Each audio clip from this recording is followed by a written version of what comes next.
Moi, je suis ni pro, ni anti, ni démocrate, ni républicain. Je suis journaliste. J'analyse la vie politique américaine et les relations entre autres, entre Israël et les autres pays depuis plus de 20 ans. Comme l'a dit Bernard, j'ai eu la chance de couvrir 4 présidents. Et on va parler de ces 4 dernières années. On va même retourner loin dans le passé pour voir comment les différents présidents américains abordaient leur vision sur Jérusalem comme capitale. On va également regarder dans le présent et aussi un peu dans le futur, même si je suis davantage dans le business de reporter l'information que dans la prédiction. Mais je peux sentir certaines choses et surtout certains des acteurs du futur qu'il faut surveiller de près. Donc encore une fois, je vous demande à tous une véritable ouverture d'esprit, en comprenant bien que mon analyse n'est pas partisane, mais rassemble une succession d'informations et une expérience à couvrir ce pays que j'aime vraiment pour y avoir vécu plus de 20 ans. Alors, pour beaucoup, la présidence de Donald Trump a été un événement traumatique positif ou négatif. Le monde diplomatique, pour certains, a été chamboulé. Ça a été un traumatisme terrible, en tout cas, pour l'éthique, la décence et la moralité. Et on a pu le voir avec cet impeachment qui vient de se terminer, même s'il s'est terminé avec une innocence parce qu'il y avait une technicité par rapport aux constitutionnalités de cet impeachment. Comment est-ce qu'on peut destituer un président qui n'est plus au pouvoir? Et c'est l'une des raisons principales pour laquelle les républicains n'ont pas voté cet impeachment. Mais ce qui est certain, ce qui est indéniable, c'est que on se pose tous la question, est-ce qu'on peut tout accepter de quelqu'un qui nous donne quelque chose, même si c'est pour le bien d'un pays qu'on aime comme Israël? La question qu'on m'a le plus posée pendant les 4 dernières années, pendant la campagne présidentielle où c'était Hillary Clinton contre Donald Trump, pendant cette campagne présidentielle, Joe Biden, Donald Trump. La question qu'on m'a le plus posée des Juifs de France, des Israéliens, c'est est-ce que c'est bien pour Israël? Et c'est vrai que c'est une question qui est légitime, sauf qu'il faut aussi savoir que les Américains ne votent pas en fonction d'Israël, que les Juifs américains ne votent pas en fonction d'Israël et que tout le monde ne tourne pas autour de ça. Mais notre conférence, elle va tourner autour de ça. Ma réponse est clairement que non. Par rapport à cette question de savoir si on peut tout accepter de quelqu'un à partir du moment où il y a un problème de moralité dans la raison pour laquelle est-ce qu'on reçoit quelque chose. Par rapport à notre éthique juive, par rapport à notre morale, il y a un fondement qui fait que cette notion de prendre ou d'accepter de quelqu'un sans considérer de qui ça provient, c'est impossible et donc on risque de le payer. Et pendant 4 ans, j'ai fait une conférence et des interventions qui répondaient à la question, est-ce que Donald Trump est vraiment le meilleur ami d'Israël? Et j'ai pris point par point ses actions, ses engagements, ses antagonismes, ses contradictions. Et je vais vous en rappeler quelques-unes, tout comme les accomplissements pour Israël. Vous allez voir des images que vous avez probablement jamais vues avant, et on va essayer après de comprendre pourquoi est-ce que les Juifs américains ont cette attitude assez distante avec Donald Trump et avec le Parti républicain, mais surtout avec Donald Trump. Alors, il y a une tendance à vouloir me dire en permanence, mais Donald Trump a été un grand ami d'Israël. Donald Trump, c'est un grand ami de Donald Trump. Et ça, je pense que s'il y a une chose qu'on a pu apprendre, notamment depuis ces 6 derniers mois, et particulièrement depuis la victoire de Joe Biden, c'est qu'en effet, Donald Trump, c'est un grand ami de Donald Trump à tel point que cette amitié pour lui-même l'a coulé. Il aurait pu partir du pouvoir par la grande porte. Il avait des tonnes d'opportunités. Il avait 2 accords de paix, un accord historique avec le Maroc, les accords d'Abraham qu'il a fait signer en fin de mandat. Il aurait pu sortir par la grande porte, mais sa volonté à rester au pouvoir par tous les moyens, à essayer de changer le cours d'une élection a été pour lui ce qui a tué sa fin de carrière politique. Mais à la base, Donald Trump était parti dans une toute autre direction. C'était d'abord, par rapport aux Israéliens, celle de la paix avec les Palestiniens, en accueillant en grande pompe Mahmoud Abbas à Washington en 2017, en allant croiser le sabre avec Mohammed Ben Slimane et la famille saoudienne dans le tout premier stop, son première visite à l'étranger, qui se voulait symbolique, et la symbolique était là. Il enchaînait avec ensuite un voyage en Israël, mais le premier pays dans lequel il a été, c'est un pays arabe, c'était l'Arabie Saoudite, pour croiser le sabre avec Mohammed Ben Slimane et tous les émirs du Golfe. Et c'était un geste qui allait dans le sens de la politique républicaine classique qu'il avait hérité en l'occurrence des années Bush. C'est l'une des rares choses sur lesquelles il était en ligne avec les années Bush, cette amitié avec l'Arabie Saoudite.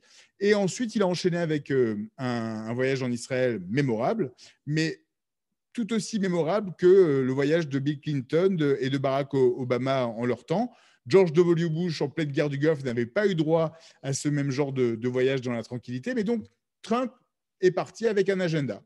Et son objectif, c'était de créer le fameux deal du siècle. Et le deal du siècle, c'était pour lui de le faire entre Israéliens et Palestiniens. Sauf que Donald Trump s'est retrouvé face à quelque chose auquel il ne s'attendait pas forcément au tout début de la prise de pouvoir, c'est que les personnes qui lui ont permis de gagner cette élection en 2016, c'est un électorat, et cet électorat, c'est les chrétiens évangélistes. Et donc, son agenda, c'était cet électorat. Il a également eu secrètement le désir pendant ces années de persuader 6 millions de juifs américains qui votent en général en masse pour les démocrates de changer de camp pour lui permettre d'être réélu. Ça n'a pas marché, et pour beaucoup de raisons, et j'y reviendrai un peu plus tard. Mais donc, l'agenda de Trump pendant ces 4 ans a été de détruire d'abord tout ce que son prédécesseur a pu accomplir, qu'on apprécie ou non, ça passait par le retrait du deal sur le nucléaire iranien à l'international, et à l'intérieur du pays, ça passait par la suppression à tout prix de l'assurance santé pour les plus démunis, la promesse qu'il n'a pas pu tenir à cause de certains des élus républicains. Mais en gros, son objectif, c'était vraiment de détruire tout ce qui avait été fait pendant 4 ans, parce que l'une des raisons principales pour laquelle Donald Trump est rentré en politique, c'était pour aller à l'encontre de Barack Obama. Et pour revenir sur le focus qui est la personnalité de Donald Trump, je vais vous montrer quelques vidéos pour bien vous expliquer pourquoi on ne peut pas prendre tout ce qu'on nous donne sans savoir quels sont les objectifs ultérieurs, les motifs ultérieurs, cachés ou non, parce que s'il y a bien une chose que Donald Trump ne sait pas faire, c'est cacher son jeu.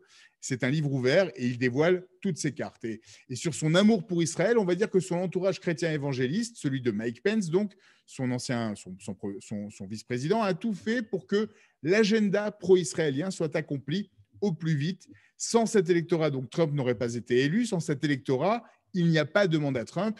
Il est décisif dans des États comme l'Ohio, la Pennsylvanie, la Géorgie, l'Arizona, des États qui ont tous voté Trump en 2016, et 3 de ces États passeront dans le camp Biden il y a quelques mois, après 4 ans. Donc son pari, de ce point de vue-là, aura échoué. Il a dragué ces chrétiens évangélistes, mais il n'a pas réussi à les garder, ou en tout cas à ne pas empêcher que tout un pan des démocrates ne vote pas au final contre lui pour perdre cette élection dernière.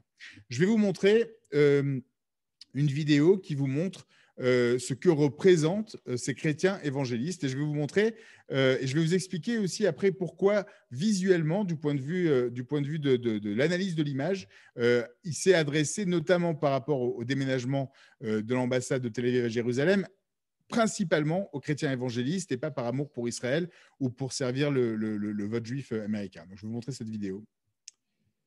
Si vous avez des questions, n'hésitez pas. Bernard gère tout ça. On est plus de 110. Alors, on y va sur les chrétiens évangélistes. Alors, si vous voyez bien l'image là, ça, c'est la signature de Donald Trump le 6 décembre 2017, où Donald Trump est en train de signer le déménagement de l'ambassade de Tel Aviv à Jérusalem. Et il l'a fait dans un décor de Noël. Et pour la première fois de son mandat, ça fait à peu près un peu moins d'1 an qu'il est au pouvoir, c'est la première fois de son mandat que Mike Pence, donc, qui représente ces chrétiens évangélistes, décide et fait partie de cette signature. Il est vraiment en permanence derrière Donald Trump, parce qu'avec ce décor de Noël qui s'adresse aux chrétiens évangélistes, c'est pas par hasard que ce déménagement de l'ambassade a été annoncé dans cette pièce avec cet arbre de Noël et l'autre arbre de Noël qui est Mike Pence, qui est en permanence derrière pendant cette signature.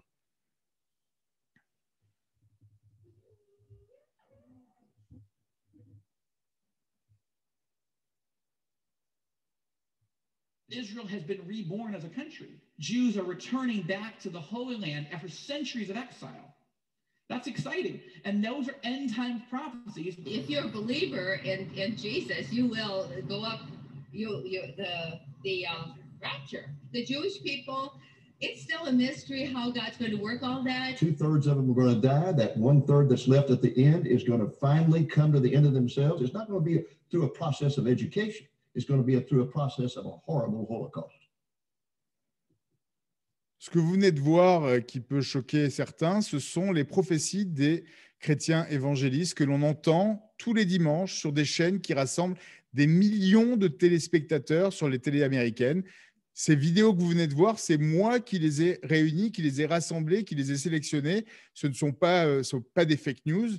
Ce que vous venez de voir, c'est moi qui les traduis. Donc, je peux vous dire que tous les mots qui ont été employés, le fait que l'objectif des chrétiens évangélistes, que la prophétie des chrétiens évangélistes, elle est de dire que les Juifs doivent être au pouvoir en Israël pour que le Christ puisse revenir sur terre. Je répète ce qu'on vient d'entendre en français, pour que le Christ puisse revenir sur terre et le processus de conversion ou de transformation ne se fera pas par un processus pacifique, mais par un processus d'holocauste terrible.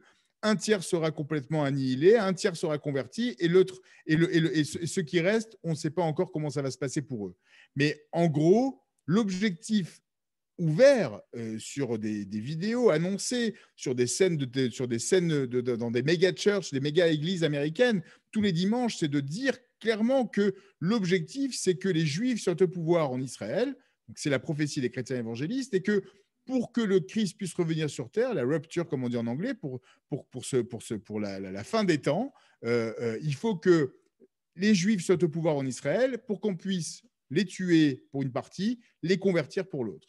Et quand on sait ça, on se méfie, on se pose la question de se dire pourquoi est-ce que les chrétiens évangélistes sont autant impliqués dans cette volonté de déménager l'ambassade à Jérusalem, d'être autant présent sur la terre d'Israël, d'ouvrir des églises. Quand on va à Tibériade, il y a un centre évangéliste immense qui a été créé, de savoir qu'il y a un musée de la Bible qui a été ouvert à Washington par ces chrétiens évangélistes, qu'ils s'impliquent énormément dans des institutions comme l'AIPAC. L'AIPAC, c'est le lobby pro-Israël à Washington qui a lieu tous les mois de mars. Là, je reste cette année, on n'en aura pas à cause de la Covid, mais c'est un lieu extrêmement important et dans lequel les chrétiens évangélistes prennent énormément d'importance. Et c'est fascinant de voir à quel point, quelque part, les Juifs américains ont compris qu'il ne fallait pas se fourvoyer tant que ça avec les chrétiens évangélistes parce qu'ils savent exactement ce qui se cache derrière, et que par rapport à la présidence Trump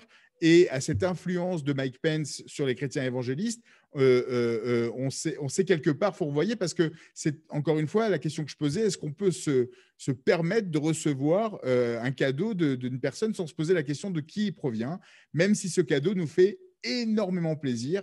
Il a un coût, il peut avoir un coût, et ce coût-là, il va falloir y réfléchir, parce que tous ces chrétiens évangélistes qui se baladent avec des drapeaux d'Israël dans des manifestations pro-Trump n'ont jamais vu un juif pour la plupart. Ils vivent en Alabama, au Mississippi.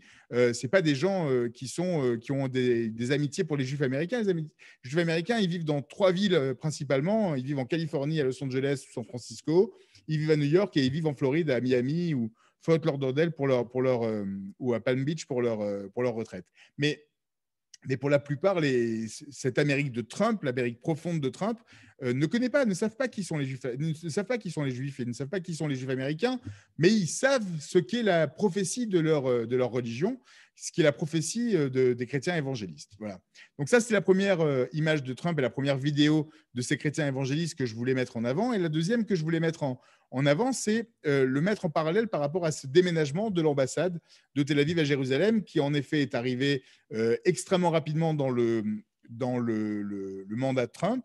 C'est Mike Pence qui l'a annoncé le jour extrêmement émouvant. J'étais sur place. C'était dans le très vieux musée qui est dans le Bronx, en banlieue de New York. C'est le musée qui était en fait à l'origine le lieu de création des Nations Unies. Et donc ce jour-là, la mission israélienne à l'ONU avait décidé de créer un événement dans ce lieu, dans ce musée du Bronx, et de revivre exactement en temps réel le fameux vote qu'on a pu entendre radiophonique des Nations Unies en 1947 sur le plan de partage de la Palestine.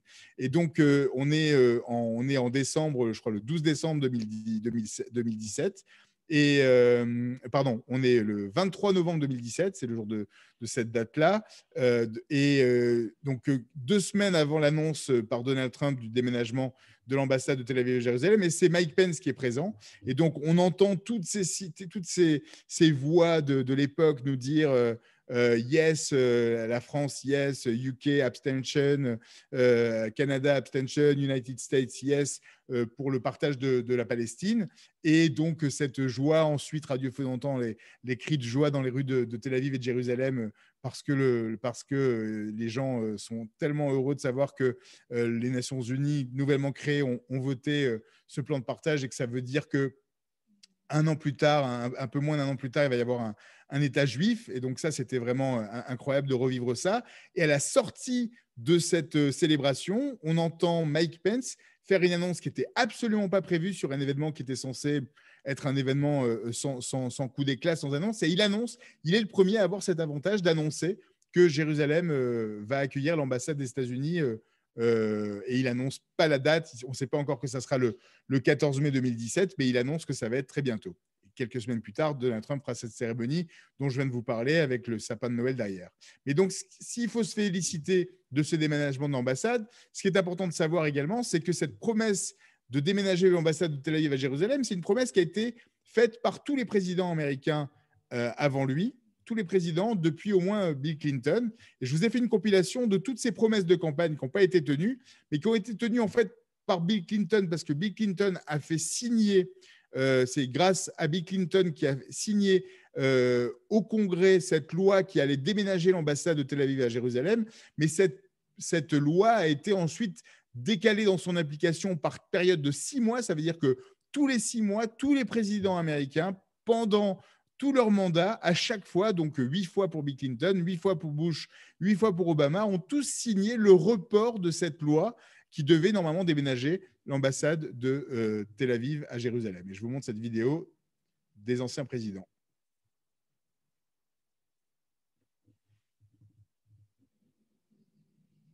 Jerusalem is still the capital of Israel and must remain an undivided city accessible to all. As soon as I take office, I will begin the process of moving the United States ambassador to the city of Israel as chosen as its capital. I continue to say that Jerusalem will be the capital of Israel, and I have said that before, and I will say it again. And Jerusalem will remain the capital of Israel, and it must remain undivided. We will move the American embassy to the eternal capital of the Jewish people, Jerusalem.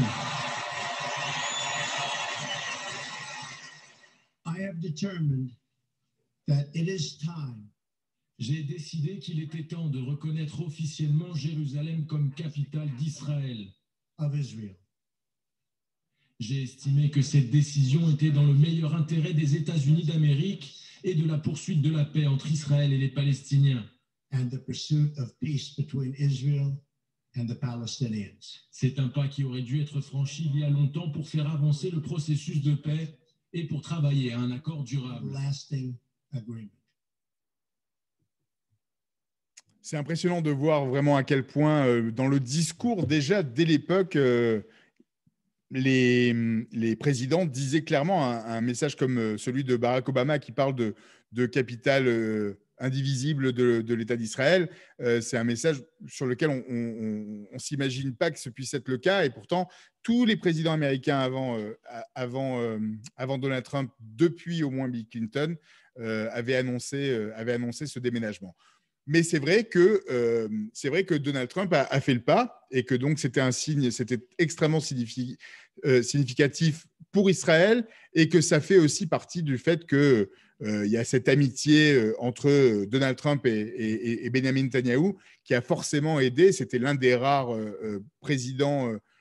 Au début, Emmanuel Macron était extrêmement proche de Donald Trump, mais en tout cas des démocraties occidentales, Benjamin Netanyahou, c'était l'un des rares amis de Donald Trump qui a été là jusqu'au bout, au moins jusqu'au 6 janvier, en tout cas jusqu'au 6 janvier, date de l'invasion du Capitole. Donc cet amour pour Israël ne se traduit pas dans les rangs de l'électorat de base de Donald Trump, parce qu'il y a un vrai problème, c'est qu'il y a un antisémitisme terrible aux États-Unis et que tous les jugés et tous les clichés sur les Juifs, le pouvoir, les médias et l'argent sont absolument ancrés dans les mentalités, certainement chez les évangélistes qui adulent Israël pour la prophétie dont je viens de vous parler, mais pour les Juifs ou les Israéliens, ils vivent dans des régions très peu peuplées de Juifs et donc leur image des Juifs n'est pas très valeureuse. Donc pendant 4 ans, aux États-Unis, il y a eu une libération de la parole raciste. L'antisémitisme a fait de nombreux morts, des attentats meurtriers à Pittsburgh, à Jersey City, en face de New York, de l'autre côté de la rive. J'étais là-bas,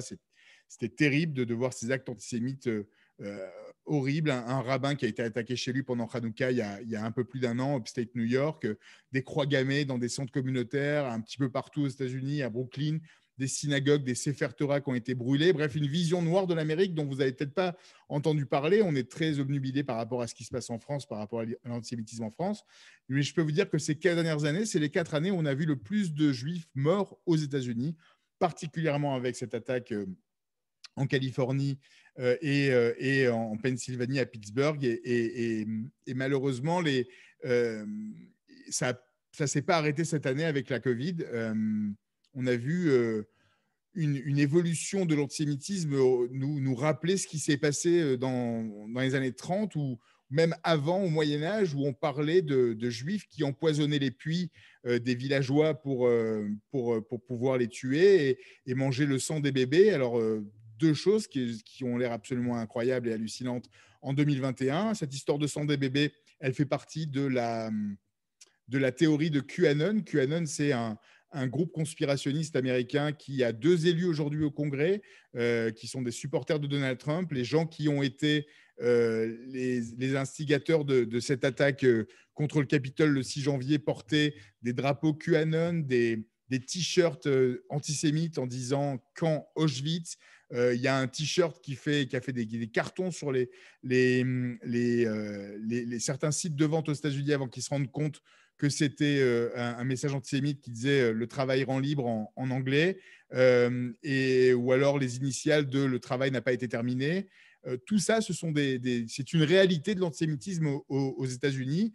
Et malheureusement, les soutiens de Donald Trump ont été extrêmement nombreux dans ses rangs antisémites. Donald Trump a mis beaucoup de temps, parfois jamais, sur certains groupes, à dénoncer le Ku Klux Klan, les Proud Boys, qui est un groupe suprémaciste blanc, a dénoncé le fait le fait qu'il a encouragé en permanence cette véhémence entre les différents groupes ethniques aux États-Unis. Et il faut savoir que les Juifs américains ont toujours été dans le camp des droits civiques, des droits civils de la Révolution, pour la libération de la femme, pour l'avortement, pour le droit des Noirs et pour l'émancipation des différentes minorités. C'est l'une des raisons pour laquelle ils ont toujours été dans le camp plus des démocrates que des républicains.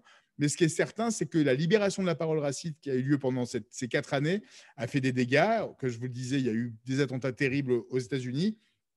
Et la dernière vidéo que je vais vous montrer, c'est le rapport entre Donald Trump et l'extrême droite, et qui montre particulièrement la manière dont les gens se sont autorisés à faire des Heil Trump au moment de son élection, et également à la suite de l'attaque de Charlottesville, l'attaque qui a fait une mort à Charlottesville. Charlottesville, je vous l'explique avant qu'on vous montre les images, c'était une manifestation qui avait lieu un samedi en Virginie, et cette manifestation était pour déboulonner les statues de Robert E. Lee, le général de l'armée sudiste, donc esclavagiste, de la guerre civile américaine. Robert E. Lee, c'est comme si, en fait, il y avait encore un petit peu partout en France des statues du maréchal Pétain, et que donc on décide en 2021 de faire une manifestation pour déboulonner des statues du maréchal Pétain qui seraient encore en France. Donc cette manifestation a eu lieu donc à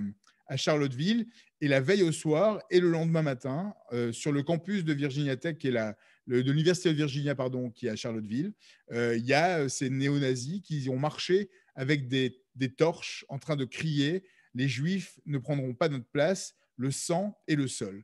Je vais vous montrer ces images, et ensuite la réaction de Donald Trump, dont on a beaucoup entendu, qu'on a beaucoup débattu là-dessus, en entendant de dire qu'il y avait des gens bien des 2 côtés. Donc il y avait les gens qui manifestaient pour déboulonner ces statues de Robert E. Lee, et de l'autre côté, ces néo-nazis qui manifestaient et qui ont donc foncé avec une attaque à la voiture bélier et qui ont tué une personne ce jour-là.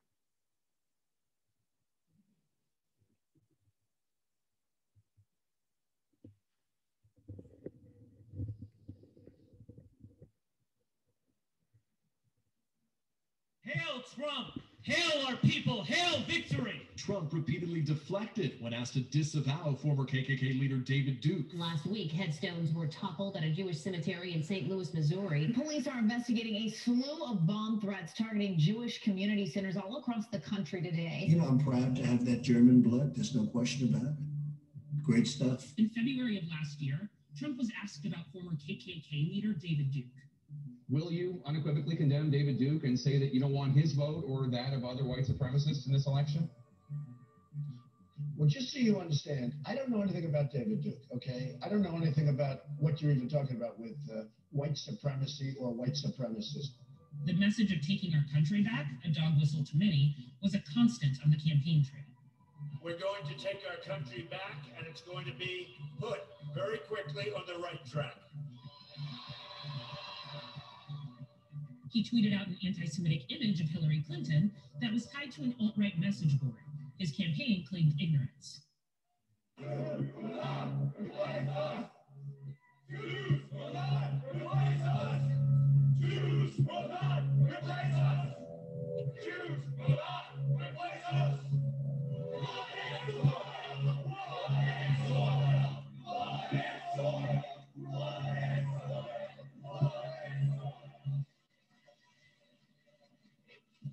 I think there's blame on both sides, and I have no doubt about it, and you don't have any doubt about it either. You had a lot of people in that group that were there to innocently protest and very legally protest because, you know, I don't know if you know, they had a permit.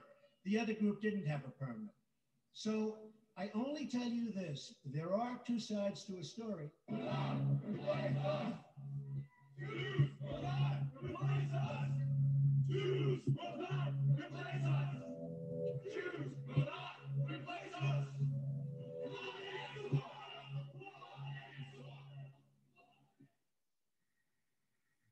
Je ne sais pas combien de fois j'ai vu ces images et à chaque fois, c'est glaçant. C'est glaçant.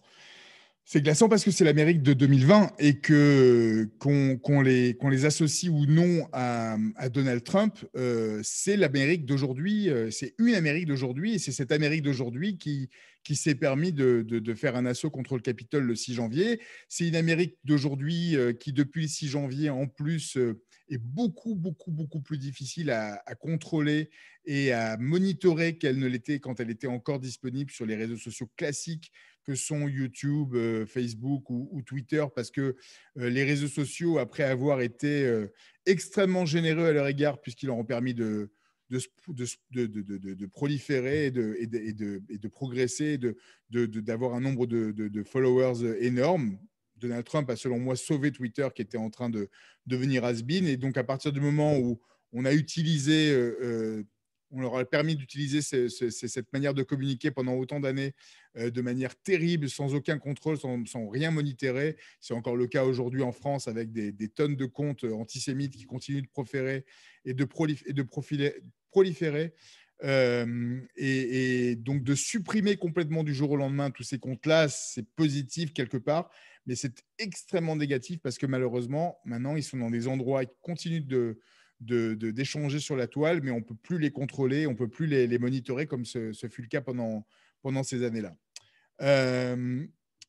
Pour terminer sur cette question de savoir si on peut se poser la question, si on peut ignorer la provenance d'un cadeau sans savoir de qui il vient.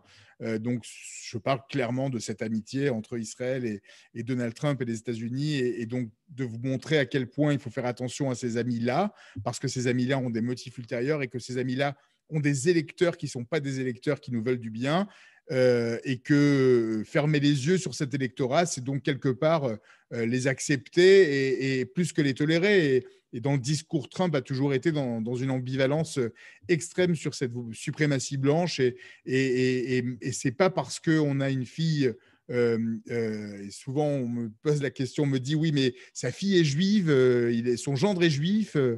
Oui, mais le problème, c'est que c'est facile de dire que sa fille est juive, mais quand on essaie de l'accepter, par exemple, à l'intérieur des rangs de la communauté parce qu'elle est convertie par des Masorati ou par des libéraux, etc., elle est plus juive à ce moment-là. Donc, il y a aussi, chacun se fait un petit peu sa sauce.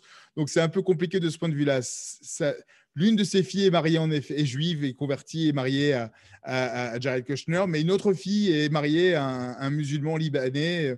Et donc, est-ce que ça fait de lui quelqu'un qui est plus proche du monde arabe ou du monde juif? C'est pas ça qui fait la différence. Et je vais vous parler après des familles Biden et Harris, et vous verrez que cet argument de dire oui, mais sa fille est juive, il tient pas tellement la route. Mais la question de savoir si en fait on peut se permettre de recevoir des cadeaux de quelqu'un sans savoir vraiment qui il est et qui est derrière. Je raconte souvent l'histoire d'un pays qui a voté il y a plus de 70 ans une loi absolument exceptionnelle sur la condition animale et sur l'écologie. C'est une loi vraiment incroyable, humaine, intelligente, sur le respect des animaux, sur leur exploitation, une loi contre la chasse avec un respect pour préserver, empêcher l'extinction d'espèces, un rapport à l'homme et à la nature que n'importe quel parti vert ou écolo aujourd'hui adopterait tel quel et vouerait un véritable culte à ces lois.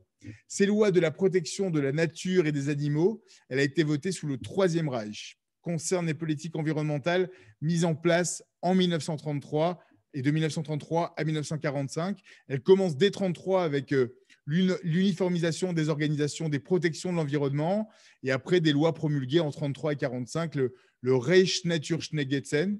Je le dis très très mal, mais je suis qu'à moitié ashkénaze. Et dès 1936, tous ces domaines ont été sous la tutelle de l'Office des forêts du Reich qui était dirigé par Hermann Göring. Donc c'est important de savoir de qui viennent ces décisions qu'on accepte et qu'on s'approprie. Cette loi-là, aujourd'hui, on ne peut pas la prendre telle qu'elle, parce que derrière, elle cachait des histoires, elle cachait des choses. Et loin de moi de dire que Trump, c'est Hitler, attention, hein, ne me faites pas dire ce que je n'ai pas dit. Hein. Mais ce que je veux dire, c'est que d'abord, il n'y a pas la même intelligence de son entourage pour réussir, et surtout, il n'y a pas ce désir d'extermination. Mais il y avait tout pour être un tyran et un autocrate, et il a tout fait pour garder le pouvoir jusqu'au bout. Et je pense que c'est très important, c'est très très important de savoir de qui viennent ces amitiés-là.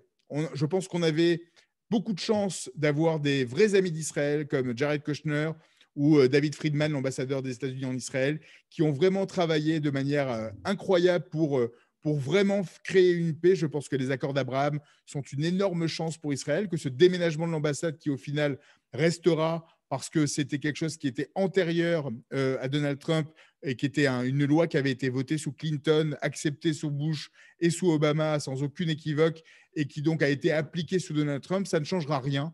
Biden, Harris ont absolument aucune intention de redéménager l'ambassade de Jérusalem à Tel Aviv. Ils ont dit à quel point c'était extrêmement pour eux important, ces accords d'Abraham, et qu'ils allaient reconstruire dessus. Et Biden-Harris, c'est pour moi, ça va être pour moi la même continuité quelque part que ces relations qu'on a pu avoir depuis des dizaines et des dizaines d'années. Sous Obama, contrairement à ce qui se dit, les relations entre les agences d'intelligence ont été exceptionnelles.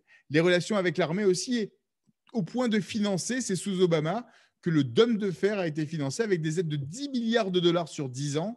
Sous Trump, il n'y a eu aucune aide militaire financière supplémentaire. Donald Trump était absolument contre l'aide financière à ses alliés et au contraire, il voulait réduire ces aides-là. Et ça a été voté sous Barack Obama. 10 milliards de dollars sous 10 ans et de permettre de construire ce fameux dôme de fer qui nous a permis de nous protéger également pendant les années Trump de tous ces je parle de Scud, on dirait comme en 94, de tous ces comment on dit aujourd'hui, je ne sais plus, tous ces missiles qui ont été envoyés sur Israël et en bordure de la bande de Gaza.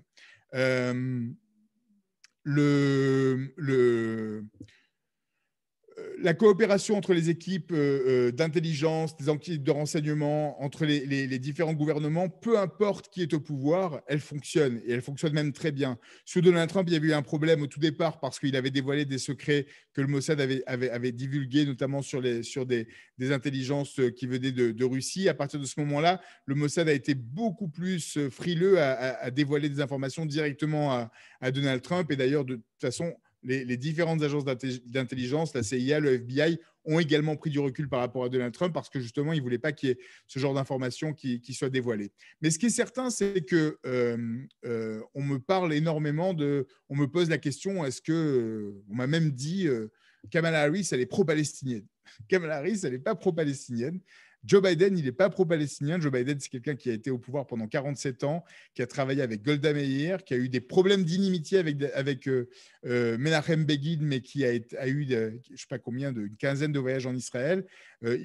On est sur un retour à la diplomatie dite plus classique. Et je pense qu'il y a un vrai atout et un vrai avantage à ce que Donald Trump soit passé par là, parce qu'il a mis un coup de shaker, un vrai coup à cette diplomatie mondiale qui était clairement enterré. Je pense qu'il y a eu un passage essentiel de Nikki Haley, et je vais en parler dans quelques instants, aux Nations Unies, qui ont permis de remettre la place de la relation et de l'amitié entre Israël et les États-Unis au bon niveau. Pas qu'elle n'était plus là, mais qu'elle laissait faire énormément les pays arabes, membres de cette fameuse de toutes ces organisations pour les droits de l'homme que sont l'UNESCO, le Haut Commissariat aux réfugiés, et je pense que ça a permis de remettre vraiment les choses à niveau, d'avoir ces 4 années de shaker de la diplomatie Trump. Si on enlève cette suprématie blanche et si on enlève cet antisémitisme accepté, toléré de cette base de Donald Trump, je pense qu'il y a un vrai atout positif à ce coup de shaker de la diplomatie. Mais je trouve que c'est bien aussi de revenir à une diplomatie pas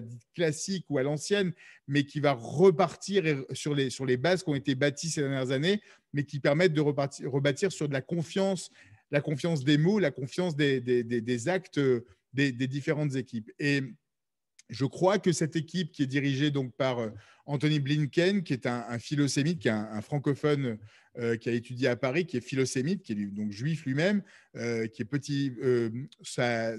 Il est marié à une ancienne déportée, j'ai oublié son nom, qui était très connue en France, qui vient de mourir.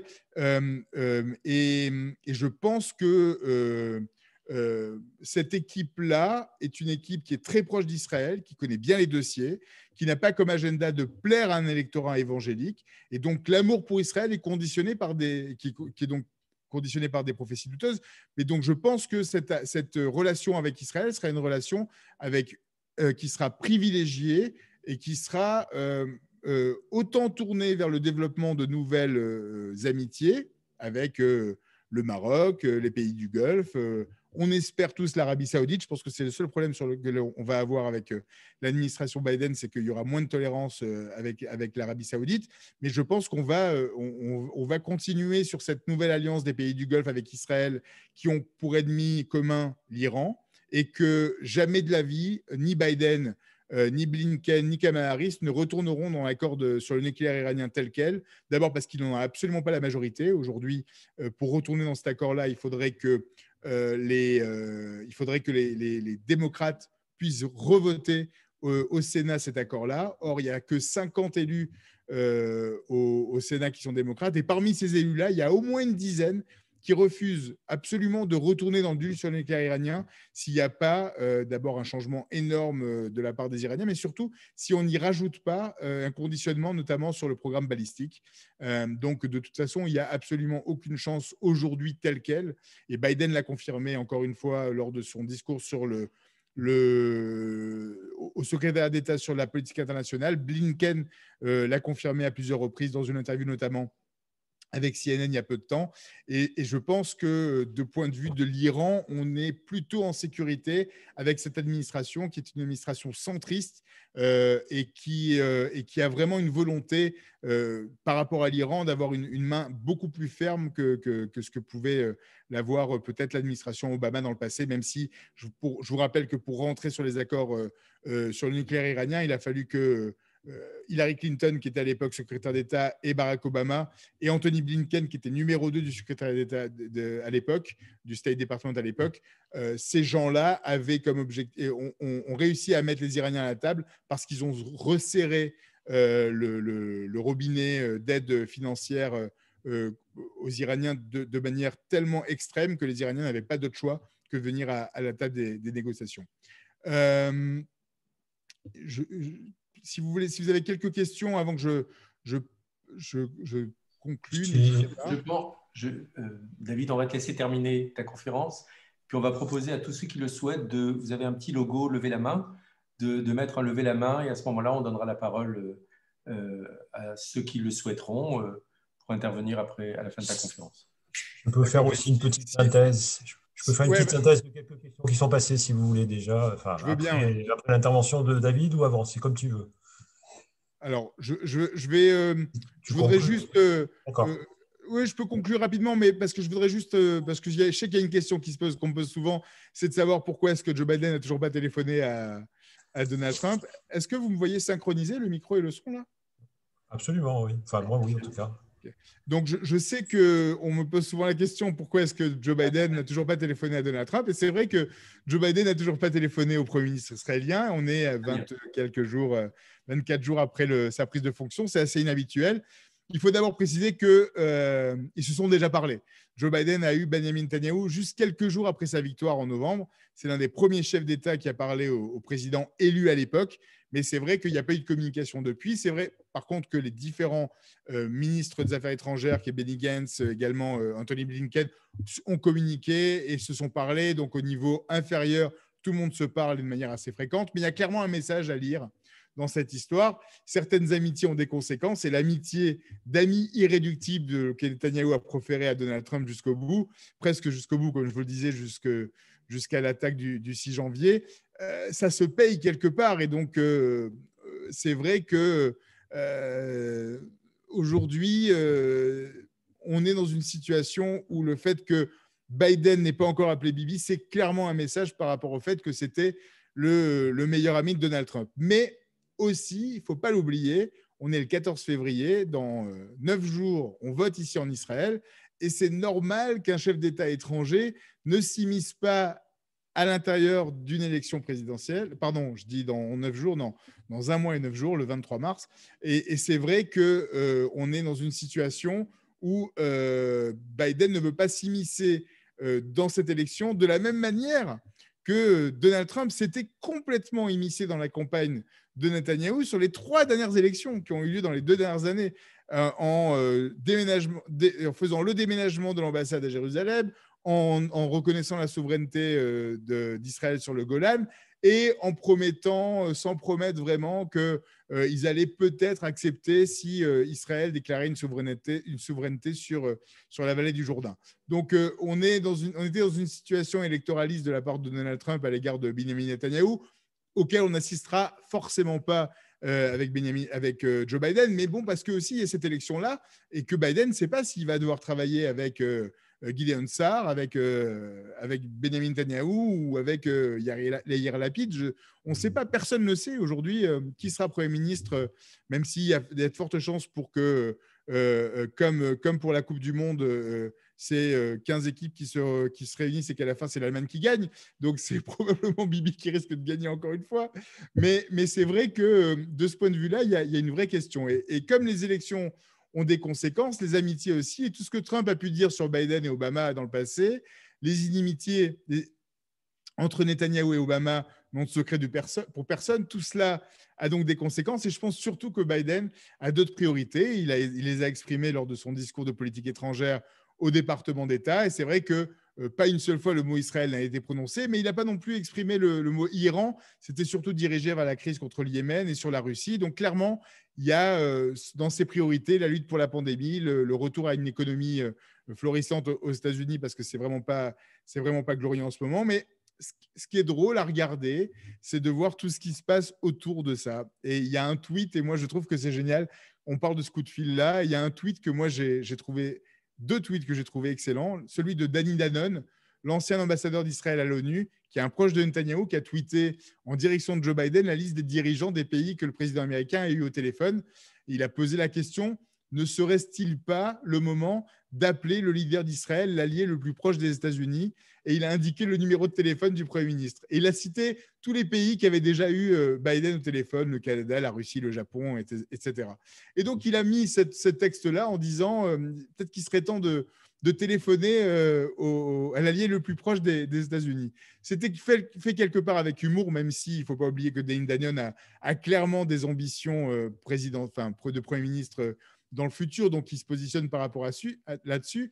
Mais ce qui est très, très drôle, c'est le tweet de Seth Rogen, c'est un acteur juif américain, qui a tweeté en réponse à Dane Danion, il a dit « C'est vraiment le tweet le plus juif de l'histoire. You never call, tu n'appelles jamais. » En gros, Israël, c'est une mère juive qui demande à son fils préféré, que sont les États-Unis, de l'appeler. Je trouve que c'est un coup de fil, je trouve que c'est une histoire, cette histoire de coup de fil à transformer un petit peu avec humour. Mais je voudrais juste dire que, parce que c'est important de conclure sur ce que va être le monde d'après par rapport à la politique américaine et aux politiques américaines, il y a 2 points sur lesquels il faut vraiment se poser des questions et il y a des personnalités à regarder de près. D'abord, avec le 2e impeachment, l'Amérique est encore plus divisée qu'avant. Les démocrates sont réunis de manière assez artificielle aujourd'hui, mais il y a son aile progressiste et l'aile centriste. Et c'est pareil du côté des républicains. Il y a une aile extrémiste et une aile un peu plus centriste. On a pu voir Mitch McConnell, le patron des républicains au Sénat, qui a voté hier soir contre l'impeachment. Seuls 7 sénateurs républicains ont voté pour la culpabilité de Donald Trump sur la technicalité du fait que c'était probablement anticonstitutionnel de destituer un ancien président des États-Unis.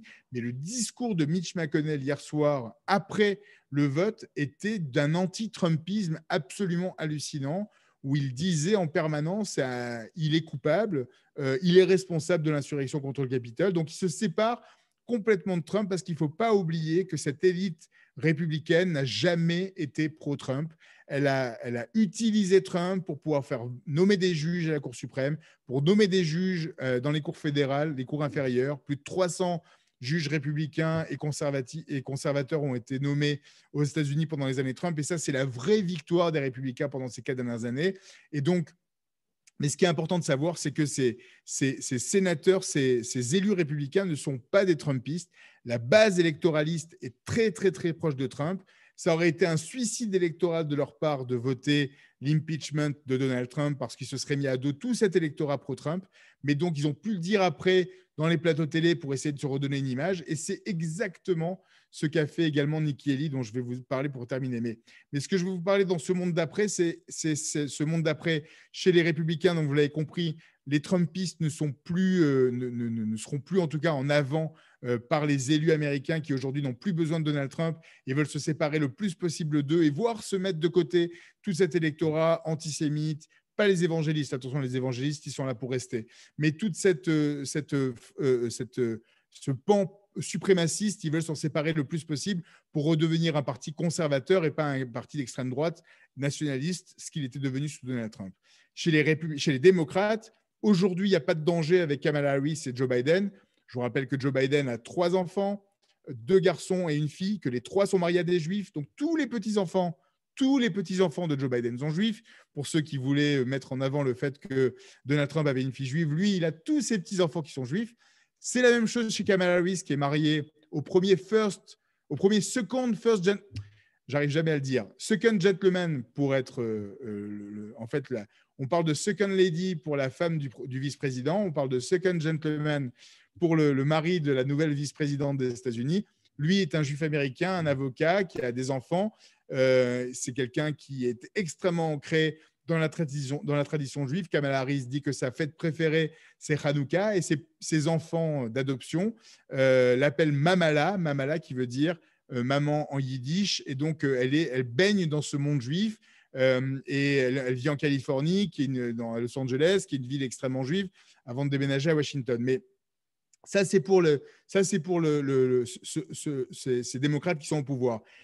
on n'a pas d'inquiétude à avoir avec ces démocrates-là. Il peut y avoir une inquiétude par rapport à la génération d'après, celle des démocrates beaucoup plus progressistes, l'Amérique de Bernie Sanders, qui par son âge ne viendra plus au pouvoir, ne sera plus au pouvoir. Elizabeth Warren pourrait taper à la porte derrière, mais c'est surtout les plus jeunes, Ilhan Omar, Rashida Tlaib, Alexandra Ocasio-Cortez, la jeune génération, la nouvelle génération des démocrates qui ont été baignés au biberon du BDS sur les campus américains. Ce sont des élus qui ont une trentaine d'années. Et depuis 20 ans, moi, je travaille sur les campus américains et je vois à quel point il y a une vraie montée de l'antisionisme sur les campus américains, que les professeurs de politique internationale, de sciences politiques sont extrêmement pro-palestiniens et qu'il y a un vrai antisionisme qui se développe. Et ces gens-là commencent à atteindre la trentaine, la quarantaine, et donc ils commencent à arriver au pouvoir. Ces gens-là, il faut vraiment, vraiment, vraiment s'en méfier, au moins autant que les suprémacistes. Au moins, je dis, parce que ces gens-là seront beaucoup plus respectables et respectés quand ils arriveront au pouvoir, parce qu'avoir un discours antisioniste, malheureusement, c'est plus respecté qu'avoir un discours raciste, suprémaciste blanc. Mais il faut vraiment s'inquiéter de cette génération-là, mais pas de Biden-Harris, qui n'ont dans leur entourage aucun de ces gens-là, de ces progressistes-là, qui n'ont mis absolument aucun de ces progressistes au pouvoir, parce que Biden n'arrête pas de préciser en permanence « j'ai gagné les primaires et donc j'ai gagné contre ces gens-là ». Tout le monde pensait que c'est l'Amérique de Bernie Sanders qui allait l'emporter. Ce n'est pas l'Amérique de Bernie Sanders qui l'a emporté, c'est l'Amérique de Joe Biden, qui est une Amérique centriste, extrêmement pro-israélienne. Petit mot dernier petit mot, désolé, je suis désolé. J'ai été plus long que ce qu'on m'avait alloué. Mais pour vous parler de Nikki Haley et de l'avenir de l'Amérique sur lequel il faut à la fois se réconforter. Nikki Haley, c'est une fidèle parmi les fidèles qui s'est fourvoyée jusqu'au bout avec Donald Trump, mais jusqu'au bout, jusqu'après le 6 janvier, et qui a finalement, avant-hier, décidé de dénoncer Donald Trump à la veille du vote sur l'impeachment pour dire « j'aurais pas dû le suivre ». Donc, elle se dédouane complètement. Nikki Haley, c'est l'ancienne ambassadrice des États-Unis à l'ONU, mais qui a permis de mettre du point de manière extrêmement ferme et avec fidélité, avec une vraie amitié, de se mettre à l'encontre de tous ceux qui pouvaient aller contre Israël aux Nations Unies. C'est elle qui a dénoncé maintes et maintes fois à quel point il y avait un nombre de résolutions complètement déséquilibrées contre Israël. Elle a apposé son veto à chaque fois qu'elle a pu le faire, notamment après le déménagement de l'ambassade de Tel Aviv à Jérusalem. Bref, on peut compter sur Nikki Haley. Elle a un peu tardivement dénoncé Donald Trump, mais elle vient de le faire. Et parce que pourquoi est-ce que je dis qu'il faut vraiment la suivre? Parce que justement, le fait de se dédouaner et de se désolidariser de Donald Trump, c'est parce qu'elle a clairement des ambitions présidentielles, qu'elle continue de dire que c'est une amie de Trump et donc qu'elle assume tout ce qu'elle a fait avec lui. Mais maintenant, elle se sépare parce qu'elle sait que pour l'élection de 2024, il faut le faire. Mais là où c'est très positif, c'est qu'elle avait avec elle aux Nations Unies Danny Danon, dont je viens de vous parler, qui était donc l'ancien ambassadeur d'Israël aux Nations Unies, qu'ils ont travaillé de pair énormément en permanence. Il n'y a pas une décision qu'ils ont prise sans se consulter l'un l'autre. Et pour des diplomates, c'est extrêmement rare. C'est eux les vrais architectes des accords d'Abraham. C'est eux les vrais architectes de la reconnaissance du Sahara oriental par les États-Unis pour que le Maroc puisse créer des relations diplomatiques avec Israël. Ces gens-là qui seront au pouvoir dans 3 ans ou dans 4 ans, Danny Danon en Israël, une fois que la page de Netanyahou sera tournée, si c'est maintenant, ce sera la prochaine fois. Et il s'est positionné de manière aussi dans la lignée de Netanyahou. Il voulait se présenter aux primaires face à lui, mais il a décidé finalement d'attendre son tour. Il va clairement se présenter pour le Likoud dans quelques années. Et le fait qu'il ait toute cette historique de relation avec Nikki Haley, qui, selon moi, a de fortes chances de devenir un jour président des États-Unis. Je pense que de toute façon, aux prochaines élections américaines, on aura une présidente, parce que si on a Nikki Haley face à Kamala Harris, ben, au moins on est sûr d'avoir… C'est à mon avis la seule manière et la seule certitude d'avoir une présidente des États-Unis. Voilà. J'espère vous avoir éclairé un petit peu, ouvert l'esprit aussi, mais surtout rendu un peu plus curieux et un peu moins dans des idées préconçues sur l'Amérique. Je sais que j'ai dit des choses qui ont peut-être pu vous déstabiliser et je suis ouvert à toutes les questions. Et encore une fois, je vous rappelle qu'à aucun moment, je ne suis ni démocrate ni républicain, et je suis là vraiment pour vous apporter une information que vous n'avez pas forcément, que vous n'entendez pas forcément dans votre, ce que j'appelle l'enfermement algorithmique. Ça veut dire que vous suivez un fil Facebook ou Twitter ou un groupe d'amis qui pensent probablement comme vous pour la plupart, et donc avoir cette fenêtre un petit peu sur ce que pensent d'autres personnes, ça peut être aussi intéressant. Voilà. David, merci beaucoup pour la qualité et l'enthousiasme avec lequel tu as fait cette conférence. Alors, tu n'as pas eu le temps de lire les chats, mais moi, j'ai lu les chats pendant ta conférence. Et je peux te dire que les réactions sont nombreuses et variées. Et je pense que les questions vont fuser juste après. Je voudrais remercier les très nombreux participants. Il y a actuellement 123 connexions, donc beaucoup plus de participants. Je voudrais remercier la présence de Philippe Meyer, qui est président du Nébrit de France et du Bureau national, et de nombreux présidents de loges en France et en Israël qui sont présents ce soir. Avant de laisser la parole à André, qui va faire un petit résumé de toutes les manifestations que je vois et qui fusent sur le chat, et de laisser également la parole à ceux qui lèvent la main. Je vous ai dit, vous avez un petit logo en bas, donc si vous voulez poser des questions, n'hésitez pas, vous avez un petit logo et on vous donnera la parole après. Je voudrais dans un premier temps donner la parole à Philippe Meyer pour nous dire un petit peu ce qu'il a pensé de tout ça et qu'est-ce qu'il a comme question à te poser. Je vais lui redonner le micro, désactivation du micro. Merci, Philippe, tu nous entends? Vous m'entendez? Oui, c'est bon. Oui, on t'entend. On va essayer de te voir. Bonsoir à tous. Bonsoir David Benaïm.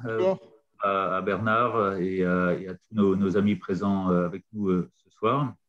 Je voudrais d'abord remercier Bernard et la Loge Golamir d'avoir organisé cette conférence sur un sujet évidemment passionnant et passionné et qui, on l'a vu par rapport à toutes les réactions dans le chat, a suscité un certain nombre de questionnements et de réactions, et je ne doute pas que David Benaïm y répondra. Et puis remercier donc notre intervenant pour son analyse et pour avoir peut-être un petit peu, comme il l'a dit, volontairement bousculé un petit peu des idées souvent majoritaires, notamment en France. Et puis c'est en bousculant les idées qu'on réfléchit ensemble. Après, on les partage pas, mais en tout cas, ça donne à réfléchir. Alors, je vais pas refaire le commentaire du commentaire, mais simplement d'abord faire une synthèse de ce qu'a dit David Benaïm. Je pense que c'est juste impossible. Il faut avoir son expérience de la situation de la politique américaine pour le faire, ce qui n'est pas mon cas. Donc je vais pas refaire une synthèse. En revanche, c'est certain que c'est un sujet qui est extrêmement compliqué, parce que très vite, on arrive effectivement dans les convictions personnelles. C'est comme quand on parle de la politique israélienne, comme quand on parle au moment d'une élection israélienne. Je me rappelle des débats en France entre Netanyahou et Gantz. Chacun a ses convictions et où chacun devient à un moment donné Premier ministre d'Israël, où chacun devient à un moment donné président des États-Unis. Donc ça, c'est très français, et puis j'ai envie de dire c'est très bien, parce que ça montre, et puis c'est très bnébrite, parce que c'est ce qui alimente le débat et c'est ce qui permet d'échanger. Après, c'est très compliqué, je pense, très honnêtement, je pense que c'est très compliqué de porter un jugement sur les années Trump, notamment concernant Israël, parce que je n'entrerai pas dans les débats proprement américains. Mais concernant Israël, vous savez, une des formes de perception de la politique, c'est aussi la réelle politique. Et au bout du bout, il reste quand même des actions et il reste quand même des décisions qui auront un impact durable sur la vie au Proche-Orient, donc sur Israël, donc sur la diaspora et donc sur nous, Juifs de France. Alors, il y a probablement des raisons derrière que David Benaïm a expliqué avec beaucoup de talent, sur les suprémacistes, sur certains groupuscules d'extrême droite américains qu'on connaît et qui sont extrêmement, effectivement, des gens pour le moins très peu fréquentables, et évidemment à l'encontre de toutes nos valeurs et de toutes nos idées. Après, la question est de savoir vraiment si si ce sont ces suprématistes-là, ou alors la partie évangéliste, chrétienne évangéliste américaine, qui a en grande majorité profondément influencé Trump sur ces questions du Proche-Orient d'Israël. Et j'ai envie de dire peut-être, mais comme je disais, il y a quand même la réelle politique. Et qu'on le veuille ou non, à la fin du et comme le disait David Benaïm, moi je suis encore moins ni Trump, ni Biden, ni quoi que ce soit, parce que je suis un citoyen français qui n'est pas voté aux élections américaines. Mais à la fin du force est quand même de constater qu'il y a eu un certain nombre de décisions prises par l'administration Trump, je ne pense pas uniquement par lui, mais par l'administration Trump, qui ont changé en profondeur et durablement le paysage au Moyen-Orient, au Proche-Orient. On a beaucoup parlé d'ambassades, mais il n'y a pas que ça. Il y a évidemment ces accords d'Abraham historiques qui resteront. Et je pense que l'administration Biden n'a aucune raison de ne pas les renforcer, de ne pas les poursuivre. Donc, mais ça a été amorcé. Ça a été amorcé par Trump, peut-être grâce ou à cause de sa méthode, grâce ou à cause de sa personnalité, grâce ou à cause de ses pressions. Peut-être. On ne fait pas non plus d'omelette sans casser des œufs. Peut-être que les méthodes sont peut-être discutables. Au bout du bout, on a en un mois 4 pays arabes qui ont normalisé leurs relations avec Israël, ce qui n'était jamais arrivé depuis 1948. Donc, il y a ça. Il y a eu le Golan, dont on n'a pas parlé. Il y a eu toute une série de soutiens, de décisions. Vous l'avez dit, David Benaïm, Bibi le paye aujourd'hui, probablement. Ce que je trouve pas non plus terrible, très honnêtement, parce que derrière Bibi, il y a quand même Israël. Et aujourd'hui, un Premier ministre d'Israël, c'est pas appeler un homme, c'est appeler un pays. Mais le pays a été appelé, il faut bien faire attention. Tout à fait. Non, mais j'en doute pas. On est en période électorale, de la même manière que si Macron est en période électorale, il attendrait de voir qui est la prochaine personne. Oui, non, bien sûr. Non, mais je veux dire... Les pays continuent de travailler ensemble. Absolument, heureusement. Mais donc, il y a cette réelle politique, je pense, qui malgré tout, et je partage vraiment cette crainte et ce rejet et cette horreur que représentent certains groupuscules américains, probablement qui font partie de l'électorat Trump, c'est une évidence.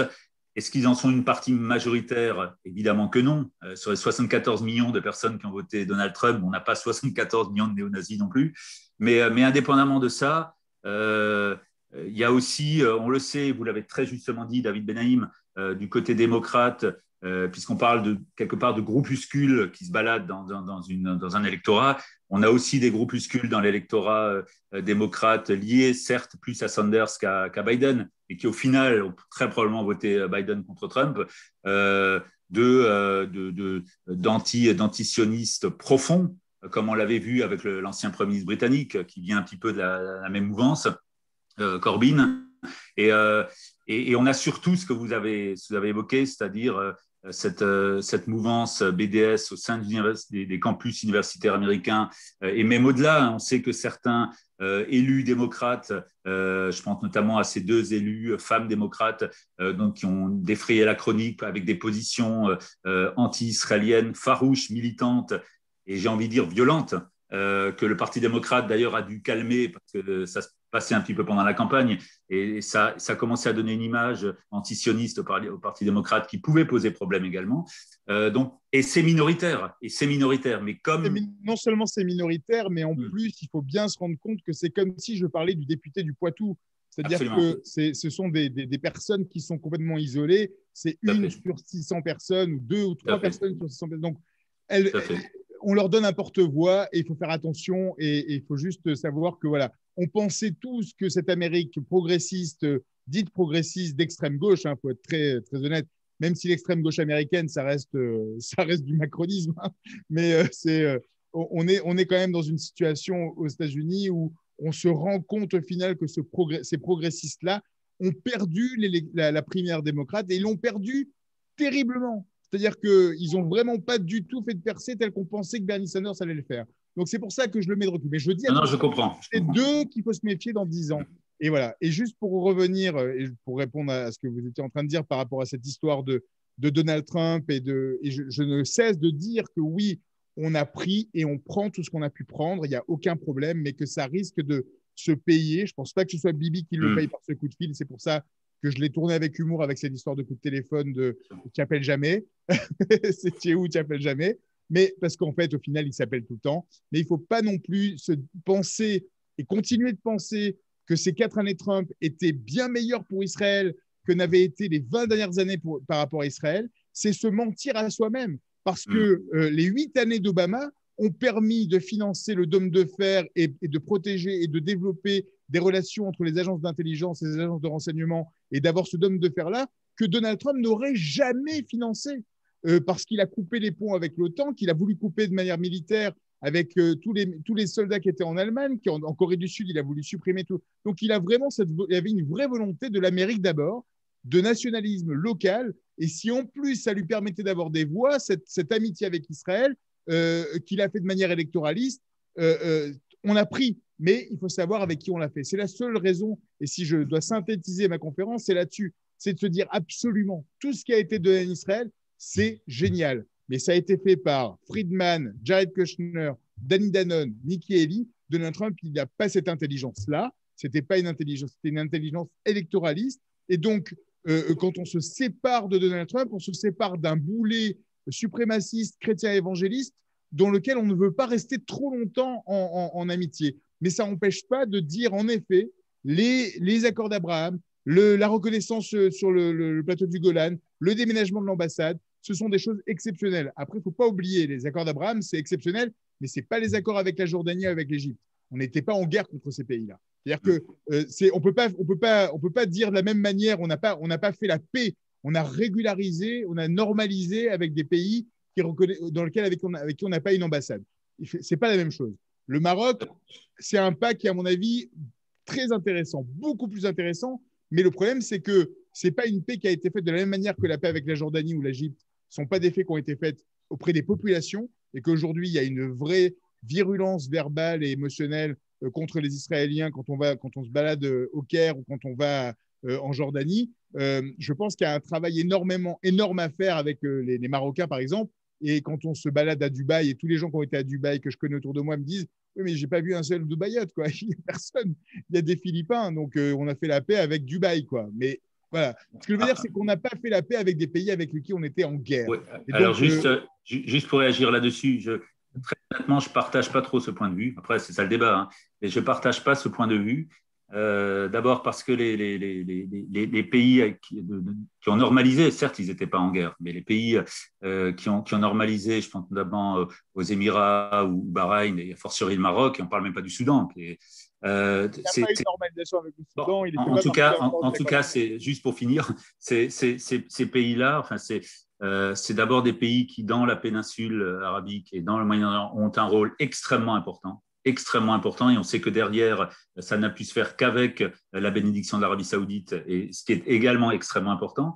Et par ailleurs, c'est quand même la porte ouverte à d'autres accords, et pour avoir rencontré récemment l'ambassadeur des Émirats arabes unis en France et avoir parlé avec lui de ces accords, on sent quand même une volonté d'aller très loin dans le vrai partenariat. Et lui-même disait notre accord, on a une ambition d'aller beaucoup plus loin que ce qu'était l'accord comme avec l'Égypte ou la Jordanie, qui sont restés des accords militaires, et en coopération, il n'y a rien eu en 40 ans, strictement rien.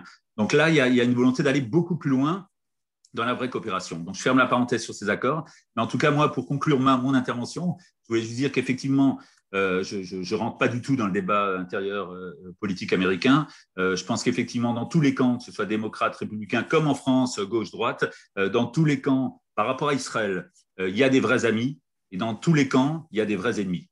Et il n'y a pas de parti propre, de parti sale, il n'y a pas les bons et les mauvais. Il est un fait que les 4 ans Trump, je pense, quand même, laisseront des traces dans les actions faites par rapport à Israël, avec des raisons peut-être à débattre, mais au bout du bout, c'est là. On va voir ce qu'on va donner les 4 ans Biden. Et en tout cas, je comprends toutes les réactions que ça peut susciter parce que c'est passionnel et en tout cas, rien que pour avoir suscité ces réactions, merci beaucoup de nous avoir donné toutes ces idées. Merci à toi, Philippe, pour ta présence et ton intervention.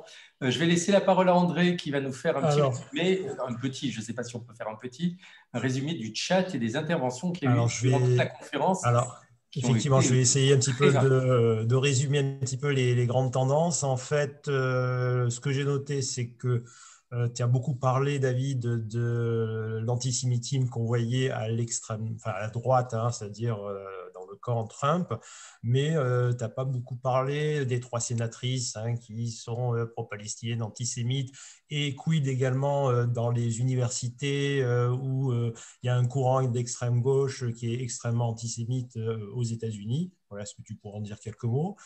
On note également un grand coup de pied dans la fourmilière qu'a pu donner Trump et qui a permis peut-être donc les percées diplomatiques d'accord d'Abraham dont parlait Philippe et tu en as parlé également aussi.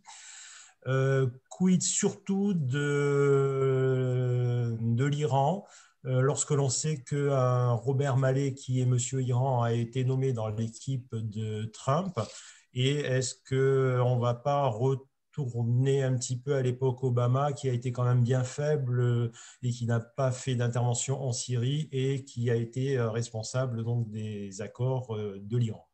Voilà un petit peu ce que j'ai pu noter. Le Golan, tu en as parlé. Pollard également, puisque c'est grâce aussi à Trump qu'il a pu partir et rejoindre Israël.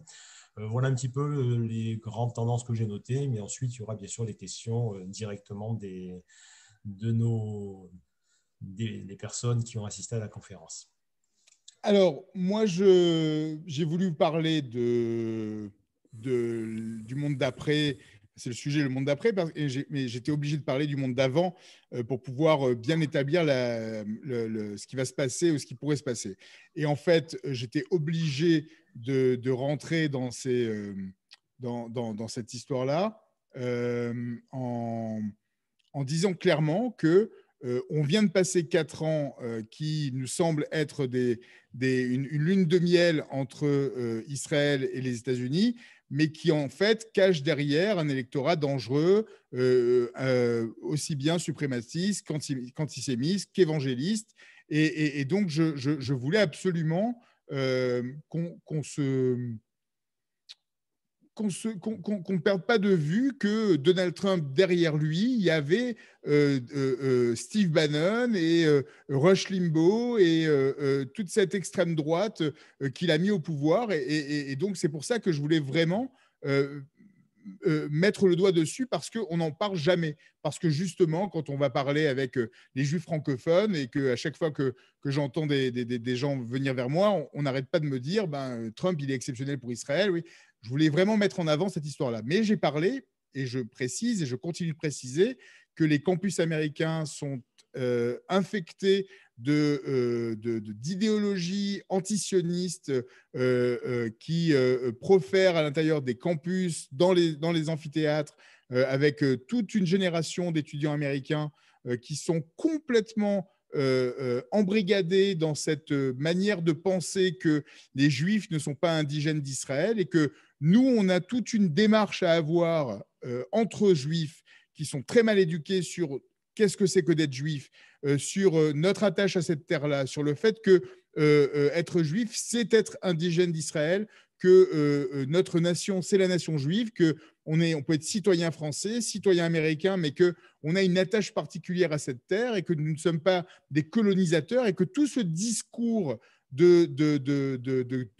d'identifier uniquement les Juifs à une religion, ça empêche les gens de penser qu'on puisse être une nation indigène de cette terre-là. Et ça va, et c'est ce que utilise le BDS sur les campus américains. C'est ce qu'utilise le BDS en permanence en disant que Israël est une terre qui a été colonisée par des blancs ashkénazes ou des Juifs d'Afrique du Nord, mais qui n'ont pas d'attache à cette terre. Et donc, c'est à nous de revenir en arrière avant Crémieux, avant toute cette histoire de judaïsme, religion légiférée par un État, où les Juifs américains ne se disent pas « I'm a Jewish American » de la même manière que les Latino-Américains se disent qu'ils sont Latino-Américains, ou de dire que les Asiatiques américains, Asian Americans, revendiquent leur origine asiatique. Les Juifs américains devraient revendiquer cette origine juive, devraient revendiquer cette origine indigène, et ils ne le font pas. Et comme ils ne le font pas, sur les campus américains se développe cet antisionisme qui réfute le fait que nous soyons indigènes de cette terre-là. Il y a 2000 ans, mais qu'on soit indigène de cette terre-là. Donc, ça grouille énormément, et on est en train de perdre cet argumentaire-là aux États-Unis, sous prétexte qu'ils veulent être comme les Français, comme les Juifs de France, être plus français que les Français, et ils veulent être plus américains que les autres Américains en refusant cette identité juive. Je pense que ce qu'il faut, la chose la plus exceptionnelle que Donald Trump et que l'administration Trump ait fait pour les Juifs américains le refusent et le détestent. Donald Trump il a fait voter un décret qui permet d'identifier les Juifs américains comme étant une minorité ethnique. Et une minorité ethnique qui a donc le droit d'avoir accès, grâce à des quotas, dans les universités, dans l'emploi, etc. Et donc, de la même manière que quand on a le recensement de la population aux États-Unis, tout le monde indique si tu es noir, si tu es d'origine latine, si tu es d'origine asiatique. Et donc, maintenant, grâce à ce décret-là, on peut dire qu'on est d'origine juive. Alors, je sais que ça semble absolument aberrant en France qu'on puisse dire qu'on se définisse comme juif sur un papier administratif, mais aux États-Unis, c'est quelque chose qui est extrêmement courant de revendiquer son origine. Mais le fait d'avoir fait ce décret-là et de reconnaître les Juifs comme étant une ethnie, pour moi, c'est la chose la plus exceptionnelle qu'il ait pu faire pour justement lutter contre le BDS sur ces campus, contre l'antisionisme sur le terrain aux États-Unis. Mais malheureusement, ça vient sans un combat contre la libération de la parole raciste et sans le fait que son électorat principal et les 17 millions de personnes qui font la différence dans des États comme l'Ohio, l'Arizona, etc., j'en parlais, ce sont les évangélistes et qui ont un motif ultérieur pour leur vote. Voilà. Donc j'ai beaucoup parlé, je suis d'accord que c'est important de parler de cet antisémitisme, mais par contre, il faut diminuer cette influence de ces trois élus, Ilhan Omar, Rachida Tlaib, Alexandria Ocasio-Cortez. Les démocrates aujourd'hui, comme je viens de le dire et comme je viens de répondre au président du Mnébrit, je continue de dire qu'ils sont un danger potentiel, mais pas dans les 8 prochaines années. Mais il faut s'en méfier. Sur l'Iran, comme je l'ai exprimé tout à l'heure, je ne pense pas qu'ils vont retourner de manière aveugle dans le deal sur le nucléaire iranien. De la même manière que je tiens à rappeler encore une fois que le deal sur le nucléaire iranien, qui a été un porte-drapeau de Netanyahou, donc politique, de sortir de ce deal-là, à tort ou à raison, je ne suis pas là pour le juger, je ne veux pas rentrer dans la politique israélienne, mais ce qui est certain, c'est qu'on s'est rendu compte ces 4 dernières années, pas parce que Donald Trump est sorti du deal sur le nucléaire de manière, à mon avis, assez irresponsable, parce que sorti du deal, ça voulait dire ne plus pouvoir avoir la vérification et ne plus pouvoir avoir la main pour vérifier et serrer la vis par rapport à ça, parce que ce deal sur le nucléaire, ce n'était pas devenir ami avec l'Iran, c'était faire un deal pour voir est-ce que sur les 15 prochaines années, vous êtes capable de respecter votre promesse ou est-ce qu'on va falloir que... En fait, c'était le rendez-vous ultime avant la guerre, le deal sur le nucléaire iranien. C'est-à-dire que les menaces qui avaient été proférées sous le mandat d'Obama avec John Kerry, avant ça avec Hillary Clinton, c'était de dire, mais nous, on veut essayer d'éviter le plus possible la guerre. Donc, c'est le rendez-vous ultime de la diplomatie, ce deal sur le nucléaire iranien. Et pour le faire, ils l'ont fait en serrant la vis de manière extrême. Et donc, c'est vrai que dans la rhétorique de Netanyahou, ces dernières années, ça a été de dire on peut pas respecter on peut pas accepter les Iraniens, on peut pas accepter leurs paroles, ce sont des gens dangereux. Et il a prouvé à plusieurs reprises avec dévoilé des secrets avec une magnifique armoire avec des classeurs qui dataient de 1997. C'est assez impressionnant à voir ça. Mais ce que je veux dire, c'est que on est dans une situation où il faut pas oublier le politique dans la rhétorique de Netanyahou sur l'Iran et ne pas oublier non plus que pour mettre les Iraniens à la table des négociations, il a fallu serrer la vis de manière extrême. Et donc, je pense qu'il faut être assuré. Robert Malley, Anthony Blinken et toute l'équipe de Biden-Harris n'ont absolument aucune envie de retourner dans le deal sur le nucléaire iranien tel quel, ni parce que l'Iran a enrichi son uranium 12 fois par rapport à ce qu'il avait le droit de le faire, parce qu'il y a une volonté aujourd'hui que l'Iran cesse de financer les groupes terroristes en Syrie et ailleurs, et également la volonté tout simplement de mettre une fermeté sur le programme de missiles balistiques. Mais je peux vous dire qu'à aucun moment, ils vont rentrer. D'ailleurs, la dernière interview de Joe Biden sur le deal sur le nucléaire iranien, il a dit: est-ce que vous serez prêt à retourner sur le deal si l'Iran ne revient pas en arrière et ne respecte pas les données de base? Et il a dit non de manière ferme et simple. Et il a dit: et je ne retournerai pas tant qu'on n'a pas rajouté une annotation, enfin un supplément par rapport au programme de missiles balistiques. Sur Obama et la Syrie, c'est ça?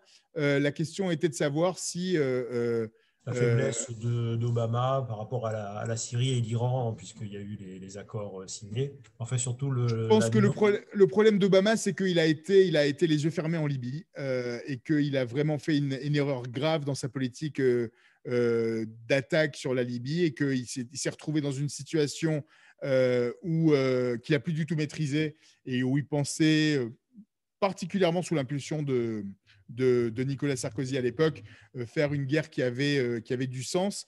Et après, toute cette génération de chefs d'État n'ont absolument pas su gérer le printemps arabe, n'ont absolument pas su gérer cette crise libyenne en supprimant Kadhafi. De la même manière que pendant les années Bush, ils sont rentrés en guerre pour les mauvaises raisons. Ils n'avaient absolument aucune notion de ce que pouvait être le maintien de la paix et l'après-conflit. C'est exactement ce qui s'est passé en Libye. Obama, plutôt que de rentrer dans un conflit en Syrie, a préféré s'abstenir. Le bilan de politique étrangère d'Obama est terrible parce qu'au final, on s'est rendu compte de ce qui s'est passé en Syrie. Je ne suis pas persuadé que Donald Trump serait intervenu. Donald Trump n'a absolument eu aucune envie d'intervenir nulle part. Son seul objectif, c'était l'Amérique d'abord. Tout le monde reconnaît une qualité à Donald Trump, c'est de ne pas d'être complètement un non-interventionniste. Là où par contre je mettrais un gros bémol, c'est que tout le monde dit que Donald Trump n'a déclaré absolument aucune guerre pendant son mandat. Il a déclaré une guerre à l'intérieur de son pays, qui est une guerre qui sera beaucoup plus compliquée à pacifier. Dernier truc sur Pollard, pardon. Jonathan Pollard avait 30 ans, 25 ans de prison derrière lui, 30 ans de prison derrière lui. Il avait déjà été libéré sous Obama, donc voilà. Il était libéré sous parole. Je pense que n'importe quel traître à la nation, parce que malheureusement pour les États-Unis, c'est ce qu'il était, un espion traître, serait en prison à vie. Il a été libéré. Netanyahou, ça a été même avant Bibi, il y a eu pendant des années une volonté. C'était toujours un gimmick de campagne de dire: je vais aller demander la libération de Pollard. Bon, Jonathan Pollard, il est rentré en Israël, il n'a plus son bracelet électronique, c'est pas un événement majeur. Voilà. Ce que je veux dire, c'est que rien à voir avec les accords d'Abraham. C'est bien. Il a payé sa dette à la société américaine. David, merci pour ces commentaires et ces réponses très complètes. Il y a beaucoup de mains qui sont levées. Je vais vous passer la parole. Je vais vous demander juste deux choses. D'une part, de vous présenter, d'autre part, de faire une question très courte. J'ai Michel. Alors, je suis désolé, je n'arrive pas à voir l'intégralité de votre nom, mais je vais vous laisser la parole et vous laisser poser une question. C'est bon.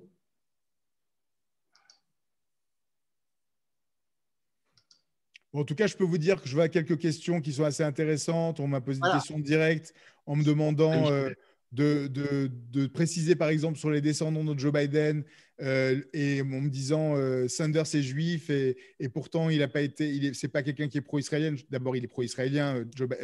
Bernie Sanders, il est juste à la gauche. Ça serait l'équivalent d'Avoda ou de Meretz en Israël. Ça reste des gens qui sont quand même pro-israéliens, n'en déplaise à ce que tout le monde peut penser. Mais ce qui est certain, c'est que la raison pour laquelle je disais les descendants de Joe Biden sont tous juifs, c'est juste pour dire l'argument de dire que Ivanka Trump est juive et son gendre est juif, non, n'importe pas du tout en fait. La judaïté d'un membre de la famille du président ou de la vice-présidente importe peu au final. C'est la seule raison, c'est la seule chose que je voulais dire par rapport à ça. Michel, je vous laisse poser votre question. Garcin Aber, le Joli Bloc de Metz. Bonsoir, merci pour cet exposé. J'ai fait un exposé sur la politique américaine juste au moment où Trump s'en allait et que Biden faisait pas. Donc, j'ai analysé un petit peu tout le problème. Je voudrais vous faire une remarque. Vous avez dit qu'on ne pouvait pas, au début de votre exposé, qu'on ne pouvait pas accepter n'importe quel cadeau. Et je trouve que l'argument que vous avez développé est un peu spécieux, celui de dire que les évangélistes vont décider à la fin des temps la mort des Juifs, etc. À la fin des temps, ce n'est pas très inquiétant pour nous, ce n'est pas encore du prévisible. Mais je trouve que votre argumentaire, pour lequel j'adhère souvent pour beaucoup, mais il est un peu judéo-juif, si vous me permettez cette expression. Je suis invité au Bnei-Brit, hein, si... Comment ? Oui, bien sûr qu'il est judéo-juif. Je suis au Bnei-Brit. Hein. Mais disons, l'Amérique, l'Amérique a un gros problème, c'est le problème de ses alliances. Aujourd'hui, l'allié sûr qu'elle est, c'est Israël, à cause de la décision de la Russie et de la Chine d'envahir le Moyen-Orient. Et depuis toujours, les Américains savent que Israël est le meilleur support qu'ils peuvent avoir. Et le fait d'avoir, par Trump, signé les accords d'Abraham renforce considérablement cette alliance que les États-Unis veulent avoir sur cette zone du Moyen-Orient dont ils ont besoin, sinon ils seraient complètement exclus de cette zone. C'est pourquoi je vous trouve un peu difficile, dur avec Donald Trump, parce que, bon, c'est vrai que c'est un mégalo, tout ça, on n'en reparle pas, c'est vrai. Mais ce qu'il a fait, quand même, c'est ce que n'avaient pas réussi à faire beaucoup de présidents précédents. Et vous avez dit notamment que ce n'était pas tellement Trump, mais c'était son équipe. Ça a toujours été valable pour tous les présidents des États-Unis. Ils ont des équipes. Et dans l'équipe de Biden, on sait que Harris est très pro-israélienne, elle l'a dit. Blinken a dit que le Golan appartenait à Israël, c'était sa sécurité, etc. Mais il a quand même nommé une Palestinienne à le niveau de la sécurité intérieure, ce qui complique la vie d'Israël. Quand il a des décisions à prendre, il est obligé d'en référer aux États-Unis et c'est une Palestinienne qui aura les renseignements et qui risque de les transmettre. Ce n'est pas une Palestinienne, c'est une Américaine. D'abord, c'est important de se mettre vraiment dans la peau des Américains. C'est une Américaine. Et les Américains sont vraiment comme ça. Ils sont Américains quand ils sont Américains. De la même manière que les Juifs américains, ils sont Américains et ils vous le diront tout le temps. Et donc, dans ce cas-là, est-ce que donc tout le monde arabe va se poser la question de se dire oui, mais Anthony Blinken, il est juif, Kamala Harris, elle est mariée à un juif. Donc, à un moment donné, de dire que c'est une Palestinienne qui est à la sécurité intérieure et de se poser cette question-là, je pense que il faut remettre les choses à leur place et pendule à l'heure de ce point de vue-là. Je continue de dire que encore une fois, je le répète, ce qui s'est passé pour Israël pendant ces 4 dernières années sont à prendre et on les prend et tant mieux, mais je continue et je persiste à dire qu'on ne peut pas tout accepter d'une personne sans savoir à qui on a affaire. Et c'est cette raison pour laquelle je mets en avant ce que la plupart d'entre vous n'avaient jamais vu sur la suprématie blanche, les évangélistes, sur les événements à Charlottesville, sur l'antisémitisme grouillant, grimpant aux États-Unis et qui est dans les milieux d'extrême droite et dans les milieux d'extrême gauche, comme en France, mais qu'aux États-Unis, c'est du jamais vu parce que la parole raciste s'est réveillée. Et que je dis que cet électorat-là, avant, ne s'exprimait pas.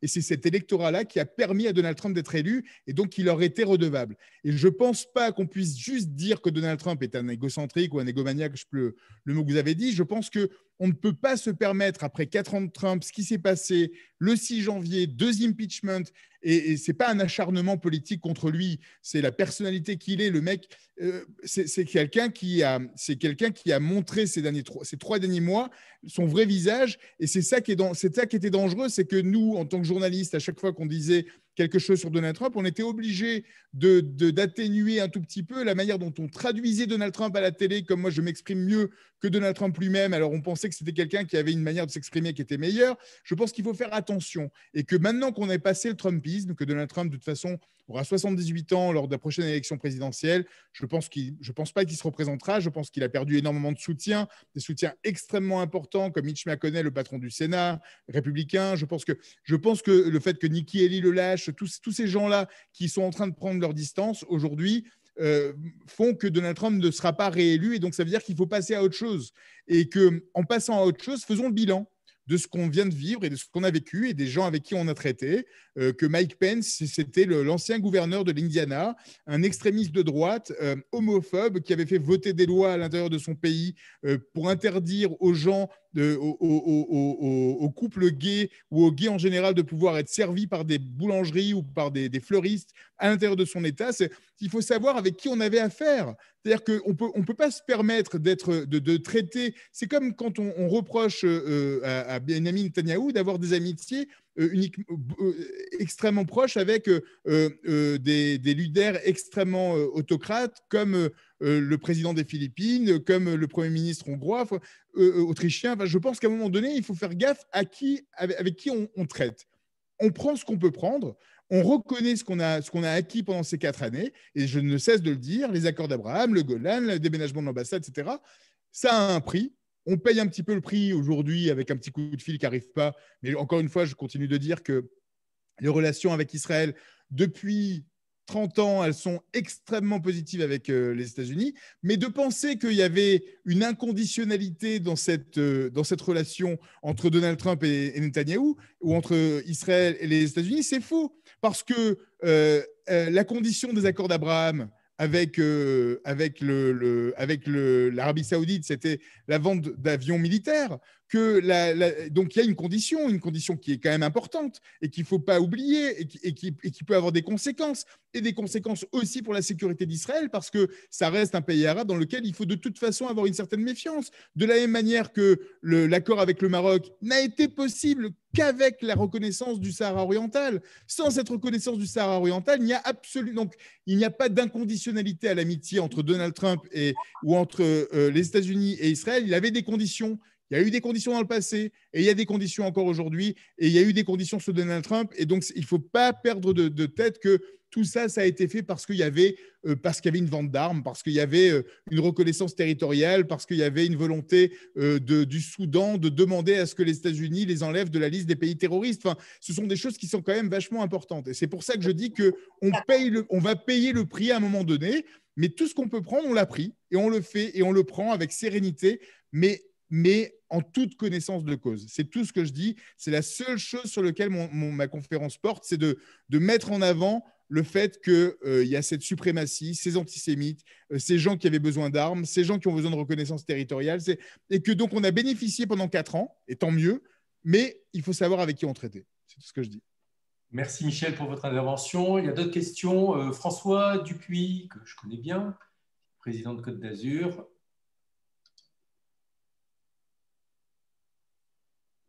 Bon, ton micro marche, François? Oui, mon micro marche, vous m'entendez? Oui, on t'entend. Une question courte, oui. Merci. Donc, alors, je vais essayer de faire une question courte. Bonjour, François Dupuis, président de la loge René Cassin à Antibes. Alors, déjà, avant de poser ma question, tout à l'heure, David, et tout d'abord, merci pour cette jolie présentation.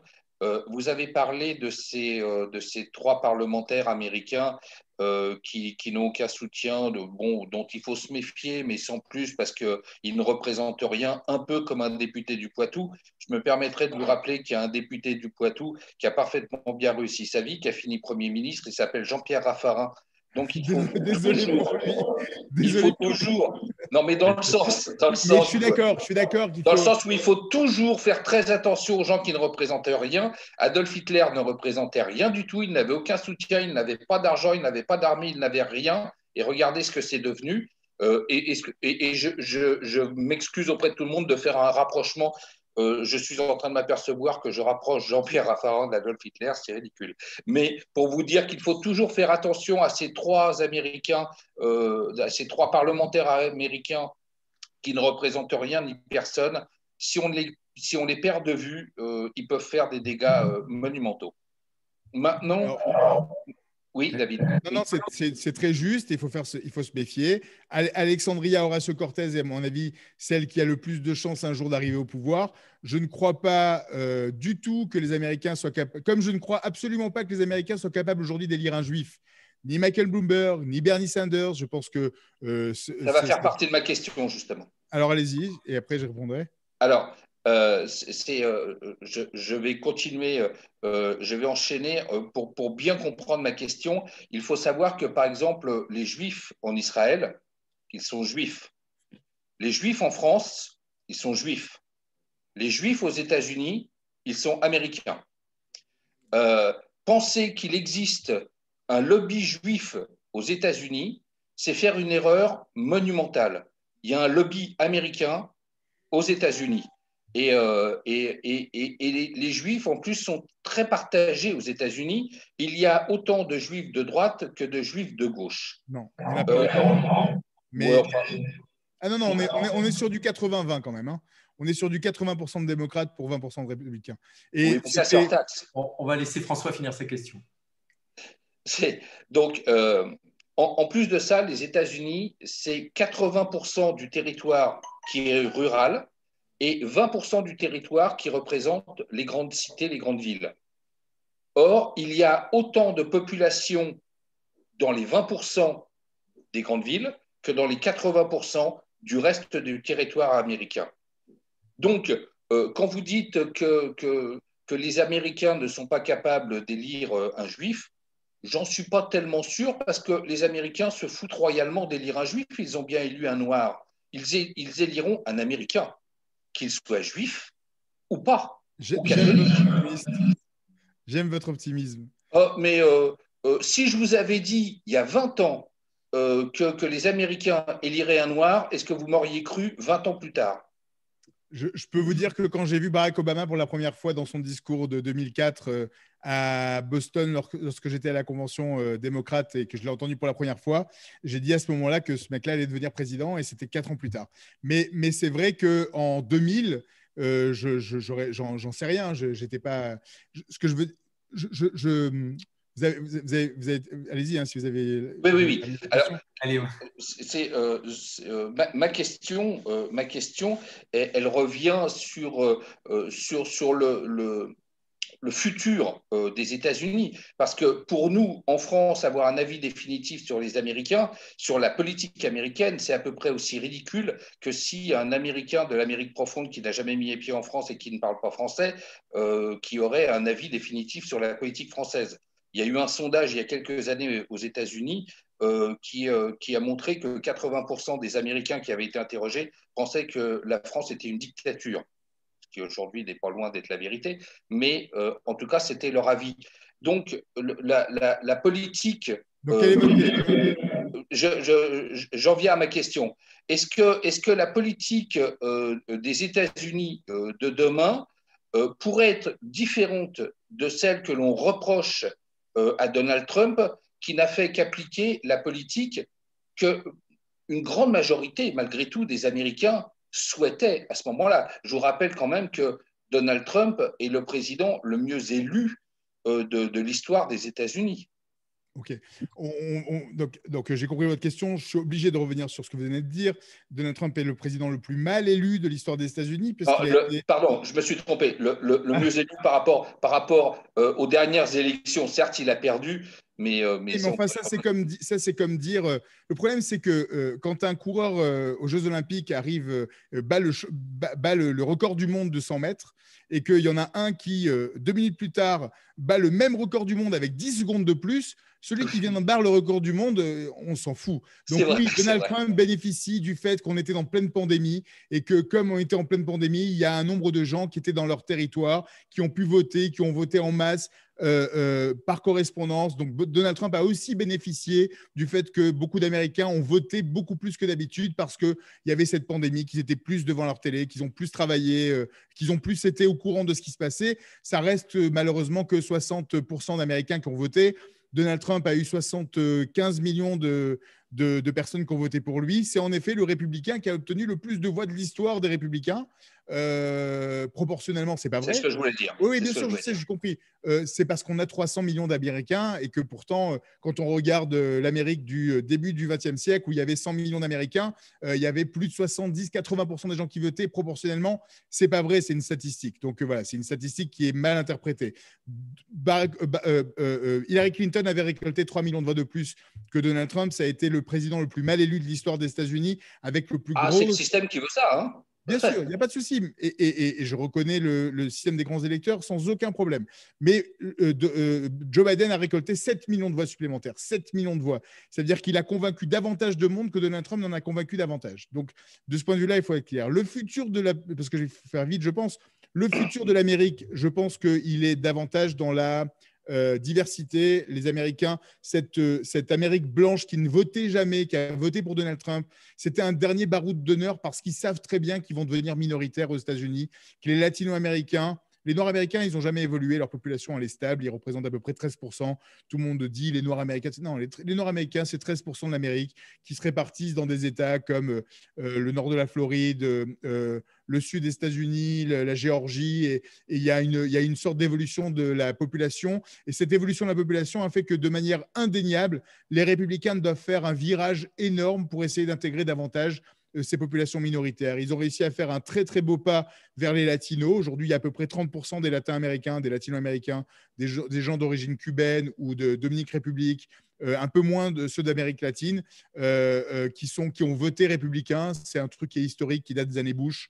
Une histoire très particulière sur un petit gamin qui s'appelait Elian Gonzalez, qui a été accueilli par ses cousins en Floride. Et donc, à ce moment-là, il y a eu un virage. Les républicains ont soutenu la famille du petit Elian Gonzalez pour qu'il reste aux États-Unis. Les démocrates, parce que Bill Clinton était au pouvoir, a dit la chose qu'il faut faire, c'est renvoyer ce gamin à son père. Et donc là, à ce moment-là, il y a toute une population latine qui s'est mise à voter pour les républicains, ce qui n'était pas le cas avant. Et ça s'est continué et ils ont réussi à entretenir ça et à développer, malgré le mur contre l'Amérique latine, ce qui semble absolument incroyable, malgré les enfants en cage à la frontière mexicaine. Mais ce n'est pas grave, c'est comme ça que ça évolue. Mais par contre, il y a une vraie transformation de l'Amérique de ce point de vue-là. C'est que donc l'Amérique blanche va devenir minoritaire.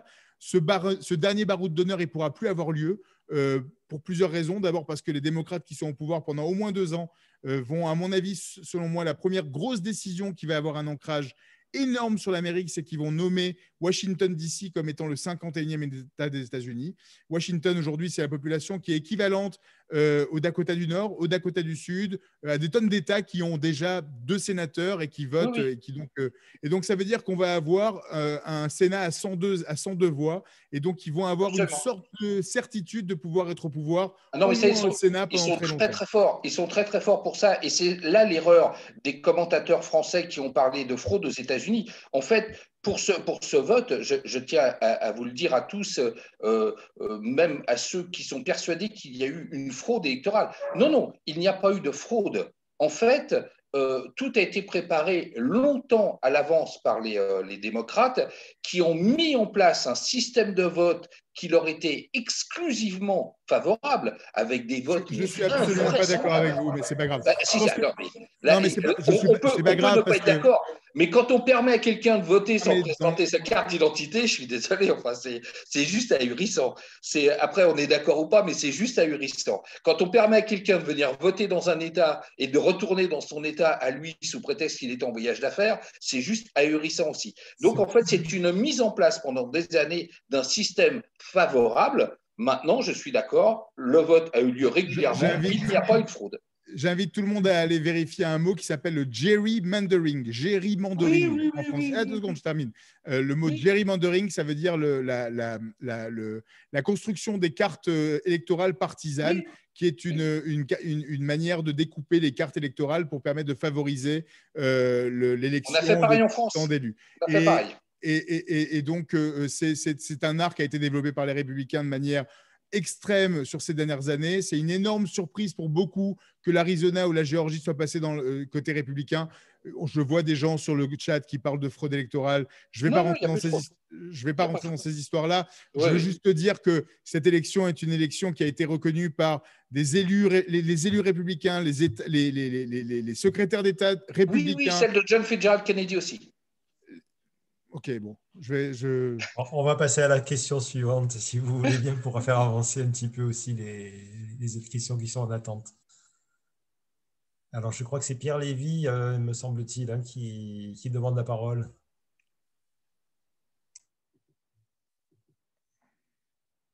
On ne t'entend pas, Bernard, mets ton micro. Pardon, je suis désolé. Je vais passer la parole à Annie Akrish, qui est là depuis longtemps, et ensuite je passerai la parole à Pierre Lévy avec grand plaisir. Je vais...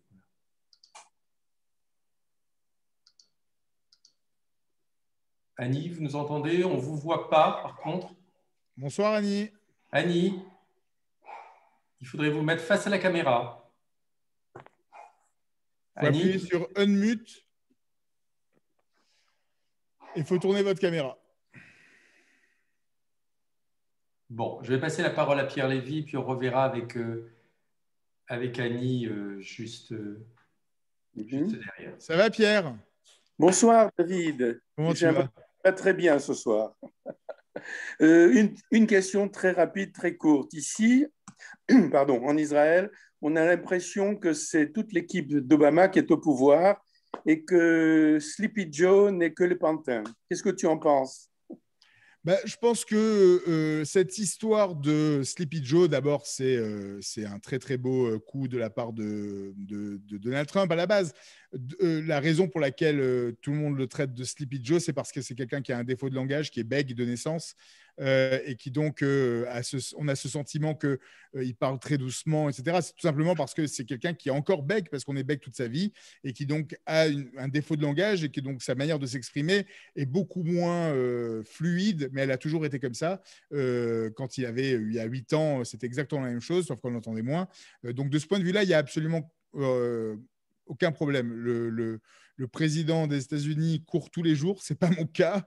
C'est quelqu'un qui a une pêche d'enfer pour 78 ans. Moi, ça me rend, je suis assez émerveillé par cette santé qu'ont les politiques de tous bords d'ailleurs. La manière dont Trump est ressorti du Covid est absolument hallucinante.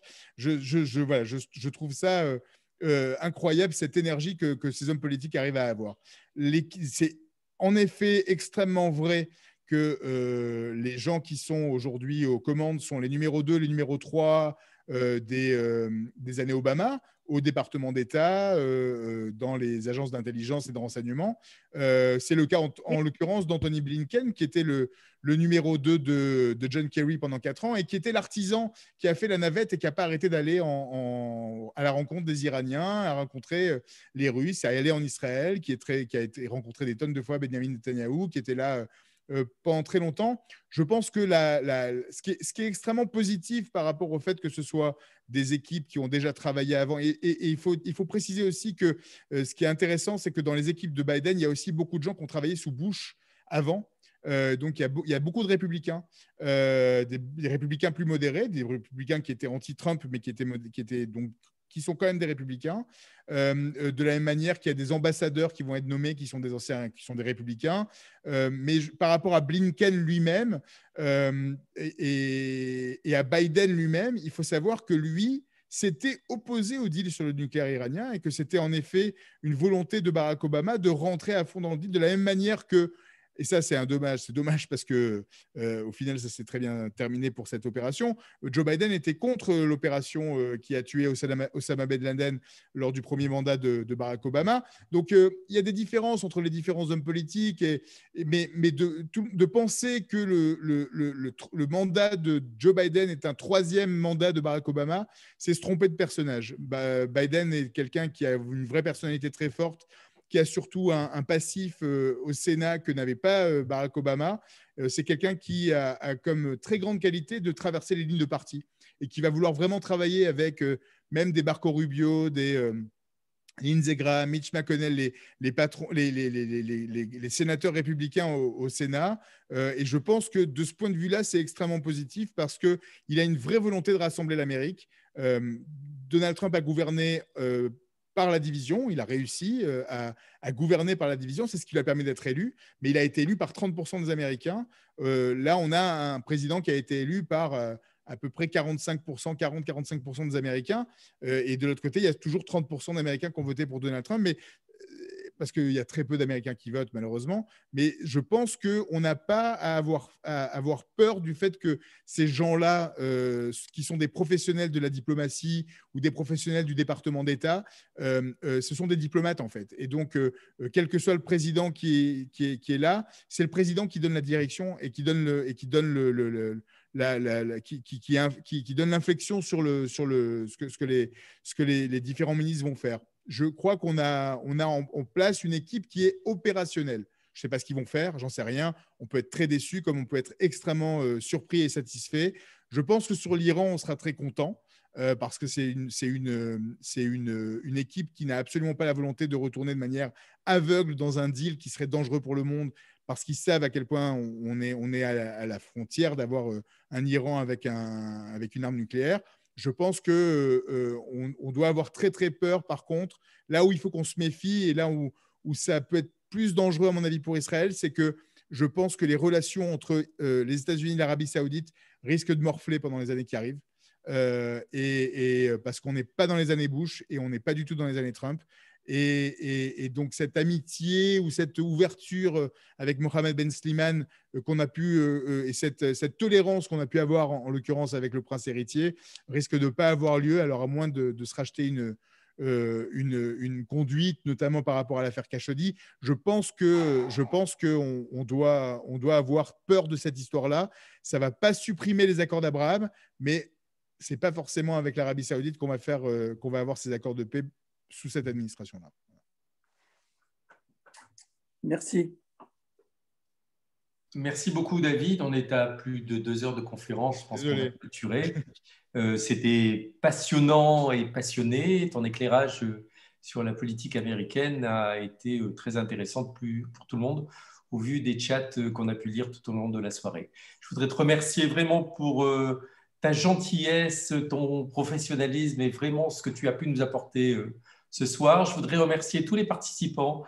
Vous avez été très nombreux ce soir et de vous être manifestés autant que cela. La conférence a été enregistrée, donc si vous le souhaitez, on pourra vous communiquer le lien et revoir des arguments qui vous ont intéressé et que vous n'avez pas pu avoir au même moment. Je vous souhaite à tous une très bonne soirée. Merci encore d'avoir été aussi nombreux à cette conférence et merci encore, David. Je voudrais remercier la loge Golda Meir, je voudrais remercier le Bnei Brit.